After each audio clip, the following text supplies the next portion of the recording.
ಶ್ರೀಮದಾನಂದತೀರ್ಥ ಭಗವತ್ಪಾದಾಚಾರ್ಯ ಗುರುಭ್ಯೋ ನಮಃ. ನರಸಿಂಹೋऽಖಿಲಜ್ಞಾನಮತಧ್ವಾಂತ ದಿವಾಕರಃ ಜಯತ್ಯಮಿತ ಸದ್ಜ್ಞಾನ ಸುಖಶಕ್ತಿಪಯೋನಿಧಿಃ ಕಲ್ಯಾಣಾದ್ಭುತಗಾತ್ರಾಯ ಕಾಮಿತಾರ್ಥಪ್ರದಾಯಿನೇ ಶ್ರೀಮದ್ವೆಂಕಟನಾಥಾಯ ಶ್ರೀನಿವಾಸಾಯ ತೇ ನಮಃ. ವ್ಯಾಸಾಯ ಭವನಾಶಾಯ ಶ್ರೀಶಾಯ ಗುಣರಾಶನೇ ಹೃದ್ಯಾಯ ಶುದ್ಧ ವಿದ್ಯಾಯ ಮಧ್ವಾಯ ಚ ನಮೋ ನಮಃ. ನೌಮಿನ್ಯಾಯ ಸುಧಾಧಿಕರ್ಜರ ಮುನೀನ್ ಶ್ರೀಪಾದರಟ್ ಸನ್ಮಣೀನ್ ವ್ಯಾಸಾರ್ಯಾನ್ ವಿವಿಧಾಗಮಾಬ್ಧಿವಿಹರಾನ್ ಶ್ರೀವಾದಿರಾಜಾನಪಿ ವಂದೇ ಹಂಸವರಾನ್ ರಘೂತ್ತಮ ಗುರೂನ್ ವೈದಗ್ಧ್ಯವಾರಾಂ ನಿಧೀನ್ ಶ್ರೀ ಸತ್ಯವ್ರತ ರಾಘವೇಂದ್ರ ಮುನಿಪಾನ್ ಸದ್ಬೋಧ ಸತ್ಯಾನಪಾನ್ ಸತ್ಯಾಭಿಜ್ಞಕರಾಬ್ಜೋತ್ಥಾನ್ ಪಂಚಾಶದ್ವರ್ಷ ಪೂಜಕಾನ್ ಸತ್ಯ ಪ್ರಮೋದ ತೀರ್ಥಾರ್ಯಾನ್ ನೌಮಿನ್ಯಾಯ ಸುಧಾರತಾನ್ ಶಾಸ್ತ್ರೇಷು ಪಾರದೃಶ್ವಾನಂ ಶಾಸ್ತ್ರಜ್ಞೇಷು ಚ ವತ್ಸಲಂ ದೀನಭಕ್ತೋದ್ಧಾರಕರಂ ಸತ್ಯಾತ್ಮಾನಂ ಗುರುಂ ಭಜೆ. ಶ್ರೇಯೋಧಿಪಸ್ಯಾಂಘ್ರಿ ಸರೋರುಹದ್ವಯಂ ವಿಧೀಶ ದ್ವಿಷ ಪ್ರಮುಖಾಮರಾಶ್ರಿತಂ ಸದಾ ಸದಾನಂದ ವಿಶುದ್ಧ ಬುದ್ಧಿದಂ ದಧೇಹ ಮಂತರ ಹೃದಯೇ ದಯೋ ದಧೇಹೇ. ಮೊದಲನೇ ಶ್ಲೋಕ ಆಗಿದೆ ಹೋದ್ಸಲ, ಇನ್ನೊಂದ್ಸಲ ಹೇಳ್ತಾನೆ. ಅರೆ ಗುರುದತ್ತಂ ಗುರುಪದಂ ಪದಂ ಸಕಲ ಸಂಪದಾಂ ಸುತರಾಂ ಸತ್ಯಧಿಷಣ ಪ್ರತಿಪದ್ಯ ವಿದಿದ್ಯುತೆ.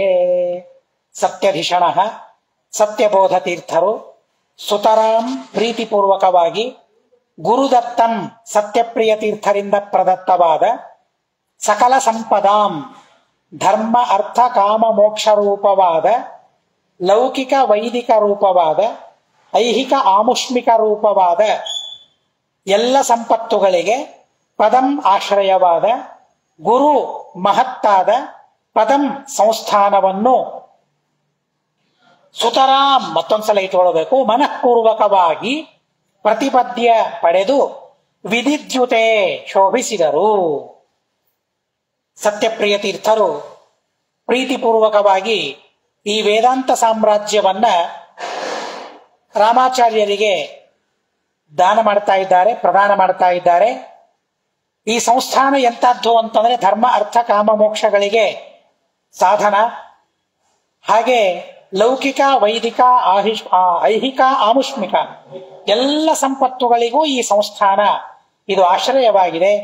ಇಂತಹ ಅತಿ ದೊಡ್ಡದಾದ ಸಂಸ್ಥಾನವನ್ನ ಪ್ರೀತಿಪೂರ್ವಕವಾಗಿ ಸತ್ಯಪ್ರಿಯ ತೀರ್ಥರು ಆ ರಾಮಾಚಾರ್ಯರಿಗೆ ಕೊಡ್ತಾರೆ. ಸತ್ಯಬೋಧ ತೀರ್ಥರು ಅಂತ ಅವರಿಗೆ ನಾಮಕರಣ ಮಾಡ್ತಾರೆ ಅಂತ ಆ ವಿಷಯವನ್ನು ತಿಳಿಸಿದ್ದಾರೆ. ಕೃತಕೃತ್ಯಸ್ಸು ಕೃತವಾನ್ ಗುರುರ್ಭೂಮಿ ದಿವೌಕಸಾಂ ಸತ್ಯಪ್ರಿಯ ಪ್ರಾಯಾಸೀತ ಪರಲೋಕಂ ತತಃ ಪರಂ. ಕೃತಕೃತ್ಯಸ್ಸು ಕೃತವಾನ್ ಗುರುರ್ಭೂಮಿ ದಿವೌಕಸಾಂ ಸತ್ಯಪ್ರಿಯ ಪ್ರಾಯಾಸೀತ್ ಪರಲೋಕಂ ತತಃ ಪರಂ. ಕೃತಕೃತ್ಯಃ ಸುಕೃತವಾನ್ ಗುರುಃ ಭೂಮಿ ದಿವೌಕಸಾಂ ಸತ್ಯಪ್ರಿಯಃ ಸತ್ಯಪ್ರಿಯಃ ಪ್ರಾಯಾಸೀತ ಪರಲೋಕಂ ತತಃ ಪರಂ. ಕ್ರಿಯಾಪದ ಪ್ರಾಯಾಸೀತ. ಕಿಂ ಪ್ರಾಯಾಸೀತ?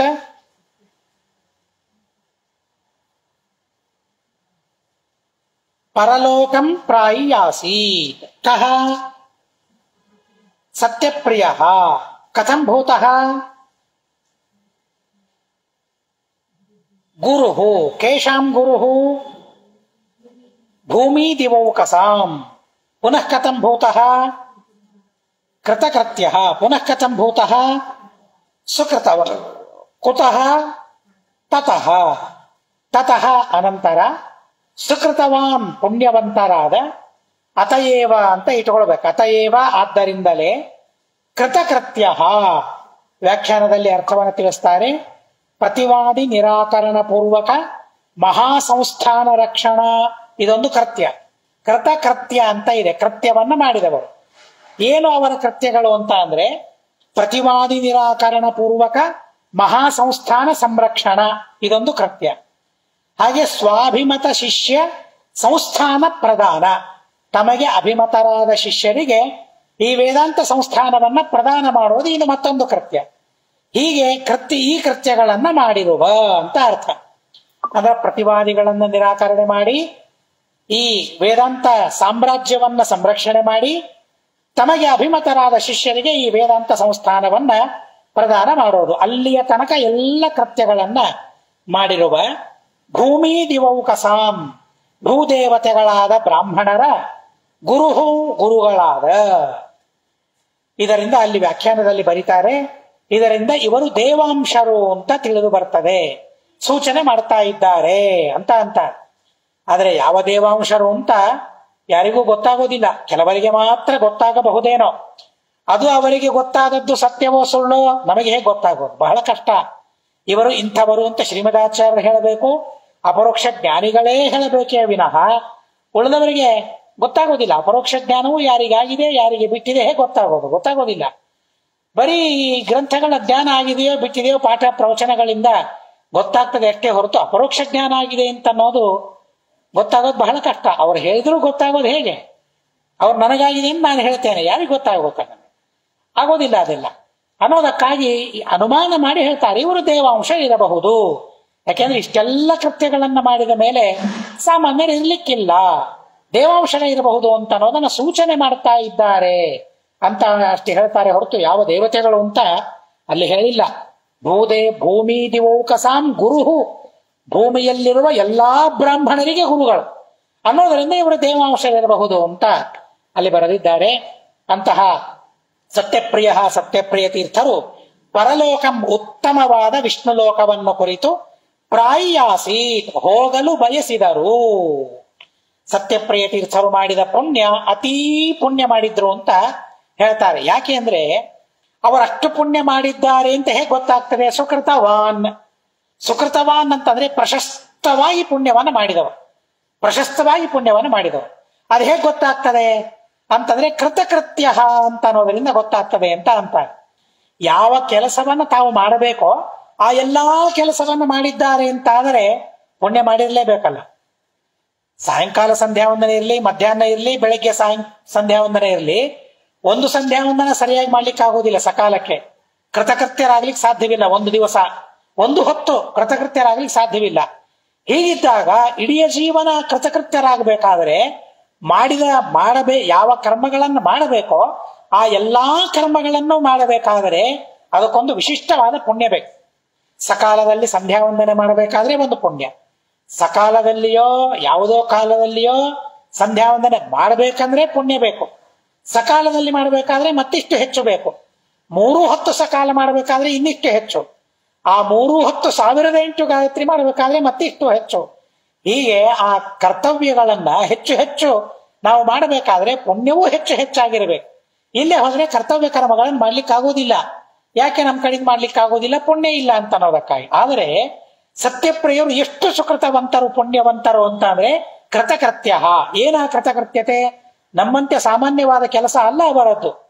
ಪ್ರತಿನಿತ್ಯ ಸಂಸ್ಥಾನ ಪೂಜೆಯನ್ನು ಮಾಡಬೇಕು, ಆ ದೇವತೆಗಳ ದರ್ಶನವನ್ನ ಜನರಿಗೆ ಮಾಡಿಸ್ಬೇಕು, ಮುದ್ರಾಧಾರಣೆ ಮಾಡಿಸ್ಬೇಕು, ಮಂತ್ರೋಪದೇಶವನ್ನು ಮಾಡಬೇಕು, ಒಂದೆರಡೇ ಉಪದೇಶವನ್ನು ಮಾಡಬೇಕು ಅವರಿಗೆ. ಹೀಗೆ 100 ಕೆಲಸಗಳು. ಸಂಸ್ಥಾನ ಪಾಲನೆಯನ್ನು ಮಾಡಬೇಕು, ವೇದಾಂತ ಸಾಮ್ರಾಜ್ಯವನ್ನ ಪಾಲನೆ ಮಾಡಬೇಕು, ಪ್ರತಿವಾದಿಗಳನ್ನು ನಿರಾಕರಣೆ ಮಾಡಬೇಕು, ಸಮತವನ್ನ ಸ್ಥಾಪನೆ ಮಾಡಬೇಕು. ಅಲ್ಲದೇನೆ ಪ್ರತಿವಾದಿ ನಿರಾಕರಣೆ ಮಾಡುವ, ಸಮತ ಸ್ಥಾಪನೆ ಮಾಡುವ ಯೋಗ್ಯನಾದ ಶಿಷ್ಯ ಸಿಗಬೇಕು. ಇವೆಲ್ಲ ಕರ್ಮಗಳನ್ನು ಆ ಶಿಷ್ಯನಿಗೆ ವೇದಾಂತ ಸಾಮ್ರಾಜ್ಯವನ್ನು ಒಪ್ಪಿಸಬೇಕು. ತಾವು ಆಶ್ರಮವನ್ನು ಸ್ವೀಕಾರ ಮಾಡಿದಾಗಿನಿಂದ ಆ ವೇದಾಂತ ಸಾಮ್ರಾಜ್ಯವನ್ನ ಇನ್ನೊಬ್ಬರಿಗೆ ಕೊಡುವ ತನಕ ಏನೆಲ್ಲ ಕೃತ್ಯಗಳಿವೆ ಆ ಎಲ್ಲ ಕೃತ್ಯಗಳನ್ನ, ಕರ್ತವ್ಯಗಳನ್ನ ಸತ್ಯಪ್ರಿಯ ತೀರ್ಥರು ಪ್ರತಿಯೊಂದೂ ಮಾಡಿದ್ರು, ಮಾಡಿ ಗೆದ್ರು ಅಂತ ಅಂದ್ರೆ ಅದೇನು ಸುಮ್ಮನೆ ಸಾಧ್ಯವಾದು ಇಲ್ಲ. ಅಂಥ ಪುಣ್ಯವನ್ನ ಸತ್ಯಪ್ರಿಯ ತೀರ್ಥರು ಮಾಡಿದ್ರು ಅಂತ ಅನ್ನೋದನ್ನ ಈ 2 ಪದಗಳಿಂದ ತಿಳಿಸ್ತಾ ಇದ್ದಾರೆ. ಏನೋ ಸುಮ್ಮನೆ ಪದಗಳು ಅಂತ ನಮಗನಿಸ್ತದೆ. ಸುಕೃತವಾನ್, ಪುಣ್ಯವಂತರು ಎಲ್ಲ ಕೆಲಸ ಮಾಡಿದವರು ಹೀಗೆ ಅಂತ ಅನಿಸ್ತದೆ. ಆದರೆ ಆ ಅಭಿಪ್ರಾಯವನ್ನು ಗಮನಿಸಿದಾಗ ಎಷ್ಟು ಪುಣ್ಯ ಅವರಿಗಿತ್ತು ಅಂತ ಅನ್ನೋದು ನಮಗೆ ಸ್ಪಷ್ಟವಾಗ್ತದೆ. ಕೃತಕೃತ್ಯ ಸುಕೃತವಾನ್. ಆಮೇಲೆ ಎಲ್ಲಾ ಬ್ರಾಹ್ಮಣರಿಗೆ ಗುರುಗಳಾಗೋದು ಸಾಮಾನ್ಯ ಅಲ್ಲ. ಯಾಕೆ ಅಂತಂದ್ರೆ ನೀವು ಹೀಗೆ ಹೇಳಿದ್ರೆ ನಾನು ಹೀಗೆ ಹೇಳ್ತೇನೆ ಅಂತ ವಾದ ಮಾಡೋರು ಇರ್ತಾರೆ, ಜಗಳಾಡೋರು ಇರ್ತಾರೆ, ನೀವು ಹೇಳೋದು ತಪ್ಪು ಅಂತ ಹೇಳೋರು ಇರ್ತಾರೆ. ಹೀಗಾಗಿ ಬ್ರಾಹ್ಮಣರೇನು ಸಾಮಾನ್ಯ ಅಲ್ಲ, ಭಾರೀ ಪಂಡಿತರಿರ್ತಾರೆ. ಆ ಎಲ್ಲ ಪಂಡಿತರಿಗೆ ಉಪದೇಶ ಮಾಡಬೇಕು ಅಂತಂದ್ರೆ, ಆ ಎಲ್ಲ ಪಂಡಿತರಿಗೆ ವಿದ್ಯೆಯನ್ನ ಹೇಳಬೇಕು, ತತ್ವಜ್ಞಾನವನ್ನ ನೀಡಬೇಕು ಅಂತಂದ್ರೆ ಇವರ ಪುಣ್ಯ ಎಷ್ಟಿರ್ಬೇಕು, ಇವರ ವಿದ್ಯೆ ಎಷ್ಟಿರ್ಬೇಕು. ಹೀಗಾಗಿ ಇದೆಲ್ಲ ಪುಣ್ಯದಿಂದ ಲಭ್ಯ ಹೊರತು ಸುಲಭವಾಗಿ ಲಭ್ಯ ಅಲ್ಲ. ಒಬ್ಬರಿಗೆ ಗುರುಗಳಾಗಬೇಕಾದರೆ ಪುಣ್ಯ ಬೇಕು ಅಂತ ಹೇಳ್ತಾರೆ. ಶ್ರೀಮದಾಚಾರ್ಯರಿಗೆ ನಿಮಿತ್ತ ಮಾತ್ರಕ್ಕೆ ಅಚ್ಯುತ ಪ್ರೇಕ್ಷರು ಗುರುಗಳಾಗು. ಆ ಗುರುಗಳಾಗುವುದಕ್ಕಾಗೂ ಪುಣ್ಯ ಬೇಕು. ಏನ್ ಪುಣ್ಯ ಇತ್ತು ಹೇಳ್ತಾರಲ್ಲ, ಪೂರ್ವ ಜನ್ಮದಲ್ಲಿ ದ್ರೌಪದಿ ದೇವಿಯ ಕಡೆಯಿಂದ ಅವರು ಭೋಜನ ಮಾಡಿದ್ರು, ಭಿಕ್ಷಾ ಸ್ವೀಕಾರ ಮಾಡಿದ್ರು ಅಂತ ಅನ್ನೋದಕ್ಕಾಗಿ ಅವರಿಗೆ ಈ ಯೋಗ್ಯತೆ ಬಂತು, ಈ ಯೋಗ ಅವರಿಗೆ ಸಿಕ್ತು ಅಂತ ಹೇಳ್ತಾರೆ. ಪುರೈವ ಕೃಷ್ಣಾಕರ ಸಿದ್ಧ ಶುದ್ಧಿಮದ್ವರನ್ನ ಭುಕ್ತ್ಯಾಕಿಲ ಪಾಂಡವಾಲಯೇ. ಅದು ಯಾರು ಅಂತ ಹೇಳಿಲ್ಲ ನೋಡಿ. ಅಲ್ಲಿಯೂ ನಾರಾಯಣ ಪಂಡಿತಾಚಾರ್ಯರೂ ಸಹ ಆ ಅಚ್ಯುತ ಪ್ರೇಕ್ಷಾಚಾರ್ಯರು ಯಾವ ದೇವತೆ ಅಂಶ ಅಂತ ಹೇಳಬಹುದಾಗಿತ್ತಲ್ಲ. ಆದ್ರೆ ಇವ್ರು ಏನ್ ಮಾಡಿದ್ರು ಅಷ್ಟು ಮಾತ್ರ ತಿಳ್ಕೊಂಡಿದ್ರು, ಅಷ್ಟು ಮಾತ್ರ ಹೇಳಿದ್ರು. ಏನು, ಪಾಂಡವರ ಮನೆಯಲ್ಲಿ ದ್ರೌಪದಿ ದೇವಿ ಮಾಡಿರುವ ಅಡಿಗೆಯನ್ನ ಅವರು ಭೋಜನ ಸ್ವೀಕಾರ ಮಾಡಿದ್ರು, ಭಿಕ್ಷಾ ಸ್ವೀಕಾರ ಮಾಡಿದ್ರು ಅನ್ನೋದಕ್ಕಾಗಿ ಅವರಿಗೆ ಗುರುಗಳಾದ್ರು ಅಂತ ಅನ್ನೋದನ್ನ ತಿಳಿಸ್ತಾರೆ. ಹೀಗೆ ಗುರುಗಳಾಗಬೇಕಾದ್ರೆ ಬಹಳ ಪುಣ್ಯ ಮಾಡಬೇಕು. ಆದ್ರೆ ಋಷಿಕೇಶ ತೀರ್ಥರು ಹೇಳುವಂತೆ ಕರ್ನಾಟಕ ಪೂರ್ವ ಸಜ್ಜನ ಗುರು, ಕರ್ನಾಟಕ ಮೊದಲಾದ ಎಲ್ಲ ಪ್ರಾಂತಗಳಿಗೆ ಗುರುಗಳಾಗಬೇಕಾದ್ರೆ ಅಂಥ ವಿಶಿಷ್ಟವಾದ ಪುಣ್ಯವನ್ನ ಆಚರಿಸಬೇಕು. ಅಂಥ ಪುಣ್ಯವನ್ನ ಮಾಡಿದ್ರು ಸತ್ಯಪ್ರಿಯ ತೀರ್ಥರು ಅಂತ ಹೇಳ್ತಾರೆ. ಅಂಥ ಕೃತಕೃತ್ಯರಾದ ಸತ್ಯಪ್ರಿಯ ತೀರ್ಥರು ಏನೂ ಕೆಲಸ ಮಾಡಿಲ್ಲ, ನಾವು ಇನ್ನೂ ಬದುಕಬೇಕು, ಮತ್ತಿಷ್ಟು ಬದುಕಬೇಕು ಅಂತ ನಾವು ಅಪೇಕ್ಷೆ ಪಡ್ತೇವೆ. ಆದರೆ ಸತ್ಯಪ್ರಿಯ ತೀರ್ಥರು ಪರಲೋಕ ಪ್ರಯಾಣ ಮಾಡಬೇಕು ಅಂತ ಬಯಸಿದರಂತೆ. ಯಾರಿಗೆ ಆ ಬಯಕೆ ಬರ್ತದೆ? ಯಾರು ಸರಿಯಾಗಿ ಕೆಲಸ ಮಾಡಿರ್ತಾರೆ ಅವರಿಗೆ ಪರಲೋಕ ಪ್ರಯಾಣ ಆಯ್ತು, ನನ್ನ ಕೆಲಸ ಎಲ್ಲ ಮುಗೀತಲ್ಲ, ನಾನು ಪರಲೋಕ ಪ್ರಯಾಣ ಮಾಡಬೇಕು ಅಂತ ಅವರಿಗೆ ಅನಿಸ್ತದೆ. ಆದ್ರೆ ಯಾರು ಕೆಲಸವೇ ಮಾಡಿರೋದಿಲ್ಲ ಗಾಬರಿಯವರಿಗೆ. ಯಾಕೆ, ನಾನು ಕೆಲಸ ಮಾಡಿಲ್ಲ, ನನಗೆ ನರಕ ಆಗಬಹುದೇನೋ, ನಾನು ಎಲ್ಲಿ ಹೋಗ್ತೇನೋ ಏನೋ ಗೊತ್ತಿಲ್ಲ, ಸಂದೇಹ, ವಿಪರೀತ ಜ್ಞಾನ, ಆ ಸರಿಯಾದ ಜ್ಞಾನ, ನರಕಕ್ಕೆ ನಾನು ಬೀಳ್ತೇನೆ ಅನ್ನೋ ಜ್ಞಾನ. ಯಾಕೆಂದ್ರೆ ಅಷ್ಟು ತಪ್ಪು ಕೆಲಸಗಳನ್ನ ನಾವು ಮಾಡಿದಾಗ ಇನ್ನು ನಾನು ತಯಾರಿಲ್ಲ ಅಂತ ಬರ್ಲಿಕ್ಕೆ ತಯಾರಿಲ್ಲ. ಆದ್ರೆ ಕೇಳ್ತಾನೆ ನಿಯಮ, ಕೇಳೋದಿಲ್ಲ. ಕೊಟ್ಟ ಅವಕಾಶವನ್ನ ಉಪಯೋಗ ಮಾಡ್ಕೊಳ್ಳಿಲ್ಲ ಅಂತಂದ್ರೆ ಯಾಕೆ ಸಮಯವನ್ನು ಕೊಡ್ತಾನೆ? ಆದ್ರೆ ಸತ್ಯಪ್ರಿಯ ತೀರ್ಥರು ಹೇಗಿದ್ರು ಅಂತಂದ್ರೆ ಆ ಮಾತುಗಳನ್ನ ಕೇಳ್ತಾ ಇದ್ರೆ ಪರೀಕ್ಷಿತ್ ಮಹಾರಾಜನ ಸ್ಮರಣೆ ಆಗ್ತದೆ. ಪರೀಕ್ಷಿತ ಕೊನೆಗೆ 12 ಸ್ಕಂಧಗಳು ಎಲ್ಲ ಭಾಗವತ ಆಯ್ತು, 7 ದಿವಸ ಆಯ್ತು. 7 ದಿವಸ ಆದ್ಮೇಲೆ ಕಾಯ್ಕೋತ್ ಕೂತ್ನಂತೆ. ಗುರುಗಳಿಗೆ ಕೇಳ್ತಾರೆ, ವಾಚಂ ಯಚ್ಛಾಮ್ಯ ಅಧೋಕ್ಷಜೆ, ಇನ್ನು ನಾನು ಮೌನವ್ರತವನ್ನು ಪಾಲನೆ ಮಾಡ್ತೇನೆ, ಇದ್ದ ಅಲ್ಪ ಸಮಯದಲ್ಲಿ ಪರಮಾತ್ಮನ ಸ್ಮರಣೆಯನ್ನು ಮಾಡ್ತೇನೆ, ಅನುಮತಿಯನ್ನು ಕೊಡಬೇಕು ಅಂತ ಶುಕಾಚಾರ್ಯರಿಗೆ ಪ್ರಾರ್ಥನೆ ಮಾಡಿದ ಮೇಲೆ ಆಯ್ತು ಅಂತ ಹೇಳಿದ್ರು. ಶುಕಾಚಾರ್ಯ ಹೊರಟು ಬಿಟ್ರು. ಹೊರಟಾಗ ಅವರು ಇನ್ನು ತಕ್ಷಕ ಬರ್ತಾನೆ, ಕಚ್ತಾನೆ, ಸಾಯ್ತೇನೆ ಅಂತ ಅಂದಿದ್ರು. ಆದ್ರೆ ಇನ್ನೂ ತಕ್ಷಕ ಬರ್ತಾ ಇಲ್ವಲ್ಲ, ಎಲ್ಲಿ ಬರ್ತಾನೆ, ಯಾವಾಗ ಬರ್ತಾನೆ ಕಾಯ್ತಾ ಕೂತಿದ್ದಾರಂತೆ ಮರಣಕ್ಕಾಗಿ ಪರೀಕ್ಷಿತ್ ಮಹಾರಾಜರು. ಯಾಕೆ? ಕೃತಕೃತ್ಯರಾಗಿದ್ದಾರೆ. ಏನ್ ಕೆಲಸ ಮಾಡಬೇಕು ಎಲ್ಲ ಅವ್ರದ್ದಂತೂ ಎಲ್ಲಾ ಕೆಲಸ ಮುಗಿದು ಹೋಗ್ಬಿಟ್ಟಿದೆ. ಆದ್ರೆ ಮುಕ್ತರೇ ಆಗ್ಬೇಕು ಅವ್ರು, ಇನ್ಮೇಲೆ ಸಂಸಾರಕ್ಕೆ ಬರೋದೇ ಇಲ್ಲ. ಹೀಗಾಗಿ ಪೂರ್ಣ ಕೃತಕೃತ್ಯ ಪರೀಕ್ಷಿತ ಕಾಯ್ತಾ ಕೂತಿದ್ದಾನೆ. ಸತ್ಯಪ್ರಿಯ ತೀರ್ಥರ ಬಗ್ಗೆಯೂ ಅದೇ ತರಹದ ಮಾತುಗಳನ್ನು ಆಡ್ತಾರೆ. ಸತ್ಯಪ್ರಿಯ ಪ್ರಾಯಾಸೀತ್ ಪರಲೋಕಂ ತತಃ ಪರಂ. ಇಷ್ಟೆಲ್ಲ ಆದ್ಮೇಲೆ ಇನ್ನೇನು ಅಪ್ಪ, ಎಲ್ಲ ಕೆಲಸ ಆಗಿದೆಯಲ್ಲ, ಶಿಷ್ಯರಿಗೆ ಸಂಸ್ಥಾನವನ್ನು ಒಪ್ಪಿಸಿದ್ದೇನೆ. ಅವರಿಗೆ ಭವಿಷ್ಯವನ್ನು ಹೇಳಿದ್ದಾರೆ. ಪ್ರತಿಯೊಬ್ಬ ಬ್ರಾಹ್ಮಣರ ಮಕ್ಕಳು, ವಿದ್ವಾಂಸರ ಮಕ್ಕಳು ತಮ್ಮನ್ನ ನಿಮ್ಮ ಹತ್ರ ಬಿಡ್ತಾರೆ ಅಧ್ಯಯನಕ್ಕಾಗಿ. ಹೀಗಾಗಿ ಭವಿಷ್ಯವನ್ನು ಹೇಳಿಬಿಟ್ಟಿದ್ದಾರೆ. ಇಂಥ ಸತ್ಯಬೋಧ ತೀರ್ಥರು ನನಗೆ ಶಿಷ್ಯರಾದ ಮೇಲೆ ಇನ್ನು ನಾನು ಇಲ್ಲಿ ಯಾಕಿರ್ಬೇಕು, ಎಲ್ಲ ಕೆಲಸ ಮಾಡಿ ಆಗಿದೆಯಲ್ಲ ಅಂತ ಹೇಳಿ ವಿಷ್ಣು ಲೋಕಕ್ಕೆ ಹೋಗಬೇಕು ಅಂತ ಬಯಸಿದರು ಅಂತ ಹೇಳ್ತಾರೆ. ಅಪೇಕ್ಷೆ ಪಟ್ಟರು ಅಂತ ಹೇಳ್ತಾರೆ. ಅಂದ್ರ ಮರಣದ ಅಪೇಕ್ಷೆಯನ್ನು ಪಟ್ಟರು ಅಂತ ಅನ್ನೋದನ್ನ ಆ ಭಾಷೆಯಲ್ಲಿ ತಿಳಿಸ್ತಾ ಇದ್ದಾರೆ. ಎಂಥ ವಿಚಿತ್ರ, ಎಂಥ ಅದ್ಭುತ. ಕೃತಕೃತ್ಯರಾದವರಿಗೆ ಮಾತ್ರ ಆ ಧೈರ್ಯ ಇರ್ತದೆ, ಪುಣ್ಯವಂತರಿಗೆ ಮಾತ್ರ ಆ ಧೈರ್ಯ ಇರ್ತದೆ. ಸಂಪಾದನೆ ಮಾಡಬೇಕಾದ ಪುಣ್ಯ ಏನಿದೆ ಆ ಎಲ್ಲಾ ಪುಣ್ಯ ನಾನು ಸಂಪಾದನೆ ಮಾಡಿ ಆಗಿದೆ ಈ ಜನ್ಮದಲ್ಲಿ. ಹಾಗೆ ಕೃತಕೃತ್ಯರಾಗಿ ಧೈರ್ಯದಿಂದ ಅವರು ವಿಷ್ಣು ಲೋಕಕ್ಕೆ ಹೋಗಬೇಕು ಅಂತ ಎಲ್ಲಿ ಹೋಗ್ತಾ ಇದ್ದೇನೆ, ಎಲ್ಲಿ ನಾನು ಹೋಗೋದು, ವಿಷ್ಣು ಲೋಕಕ್ಕೆ ಹೋಗೋದು. ಇನ್ನೂ ಸಂತೋಷ ಅವರಿಗೆ. ಇಷ್ಟು ದಿನ ಈ ಲೋಕದಲ್ಲಿದ್ದೆ, ಭೂಲೋಕದಲ್ಲಿದ್ದೆ, ಇದು ವಿಷ್ಣು ಲೋಕವೇ ಇಲ್ಲ ಅಂತ ಅಲ್ಲ, ಇದಕ್ಕಿಂತಲೂ ಉತ್ತಮವಾದ ಲೋಕಕ್ಕೆ, ದೇವರೇ ಸಾಕ್ಷಾತ್ತಾಗಿ ಇರುವ ಲೋಕಕ್ಕೆ ನಾನು ಹೋಗ್ತಾ ಇದ್ದೀನಲ್ಲ ಅನ್ನೋದಕ್ಕಾಗಿ ಅದನ್ನು ಬಯಸ್ತಾರಂತೆ. ಅವರು ಬಯಸಿ ಹೋಗ್ತಾರಂತೆ. ಹೇಗೆ ಭಾವನೆ ಇರಬೇಕು ಅಂತ ಅನ್ನೋದನ್ನ ತಿಳಿಸ್ತಾರೆ. ಮರಣದ ಸಂದರ್ಭದಲ್ಲಿ ಯಾವ ಭಾವನೆ ಇರಬೇಕು ಅಂತ ತುಂಬಾ ಅದ್ಭುತವಾಗಿ ಕವಿಗಳು ತಿಳಿಸ್ತಾರೆ. ನಮಗೆಲ್ಲ ಬರೋ ಭಾವನೆ ಎಲ್ಲ ಆ ಭಾವನೆ ಇರುವ ವ್ಯಕ್ತಿಗಳ ಸ್ಮರಣೆ ಮಾಡೋದು ಮಾತ್ರ ನಮ್ಮ ಕರ್ತವ್ಯ. ಅಂತೇವಾಸಿನ ಆತ್ಮೀಯಾನ್ ಪಾರಾಯಣಮಚೀಕರತ ತದಾ ಭಾಗವತಾದೀನಾಂ ಗ್ರಂಥಾನಾಂ ಸಸ್ವಸನ್ನಿಧೌ. ಅಂತೇವಾಸಿನ ಆತ್ಮೀಯಾನ್ ಪಾರಾಯಣಮಚೀಕರತ ತದಾ ಭಾಗವತಾದೀನಾಂ ಗ್ರಂಥಾನಾಂ ಸಸ್ವಸನ್ನಿಧೌ. ಅಂತೇವಾಸಿನಃ ಆತ್ಮೀಯಾನ್ ಪಾರಾಯಣಂ ಅಚೀಕರತ ತದಾ ಭಾಗವತಾದೀನಾಂ ಗ್ರಂಥಾನಾಂ ಸಹ ಸ್ವಸನ್ನಿಧೌ. ಕ್ರಿಯಾಪದ ಅಚೀಕರತ. ಕಿಂ ಅಚೀಕರತ? ಪಾರಾಯಣಂ ಕೇಶಾಂ ಭಾಗವತಾದೀನಾಂ ಕಾನ್. ಆತ್ಮೀಯನ ಸರಿ, ವಿಶೇಷಣ ವಿಶೇಷ್ಯ ಅಂತೇವಾಸಿನಃ ಆತ್ಮೀಯಾನ್ ಅಂತೇವಾಸಿನಃ ಕದಾ ತದ ಕಹ ಸಹ ತದಾ ಮುಮೂರ್ಷಾವಸ್ಥಾದಲ್ಲಿ, ಅಂದರೆ ಯಾವಾಗ ಪರಲೋಕಕ್ಕೆ ತೆರಳಬೇಕು ಅಂತ ಬಯಸಿದರೋ ಆ ಅವಸ್ಥಾದಲ್ಲಿ ಸಹ ಸತ್ಯಪ್ರಿಯ ತೀರ್ಥರು ಆತ್ಮೀಯಾನ್ ತಮ್ಮವರಾದ ಅಂತೇವಾಸಿನಃ ಶಿಷ್ಯರಿಂದ, ವಾಸ್ತವಿಕವಾಗಿ ಶಿಷ್ಯರನ್ನು ಅಂತ ಅರ್ಥ. ಸಂಸ್ಕೃತದಲ್ಲಿ ಹಾಗೇನೆ ದ್ವಿತೀಯ ವಿಭಕ್ತಿ ಬೇಕು, ಕನ್ನಡದಲ್ಲಿ ತೃತೀಯ ವಿಭಕ್ತಿ ಬೇಕು. ಶಿಷ್ಯರಿಂದ ಭಾಗವತಾದೀನಾಂ ಭಾಗವತ ಮುಂತಾದ ಗ್ರಂಥಗಳ ಪಾರಾಯಣಂ. ಪಾರಾಯಣ ಅಂತ ಅನ್ನೋದಕ್ಕೆ ಅತೀ ಸ್ಪಷ್ಟವಾದ ಅರ್ಥವನ್ನು ವ್ಯಾಖ್ಯಾನಕಾರರು ಬರೀತಾರೆ. ನಾವೆಲ್ಲರೂ ಪಾರಾಯಣ ಮಾಡಿದೆ, ಪಾರಾಯಣ ಮಾಡಬೇಕು, ಪಾರಾಯಣ ಮಾಡ್ತಾರೆ, ಇತ್ಯಾದಿ ಶಬ್ದಗಳನ್ನು ಆಡ್ತೇವೆ. ಆದರೆ ಪಾರಾಯಣ ಎಂಬ ಶಬ್ದಕ್ಕೆ ಸರಿಯಾದ ಅರ್ಥ ಏನು ಅಂತ ನಮಗ್ ಗೊತ್ತಿಲ್ಲ.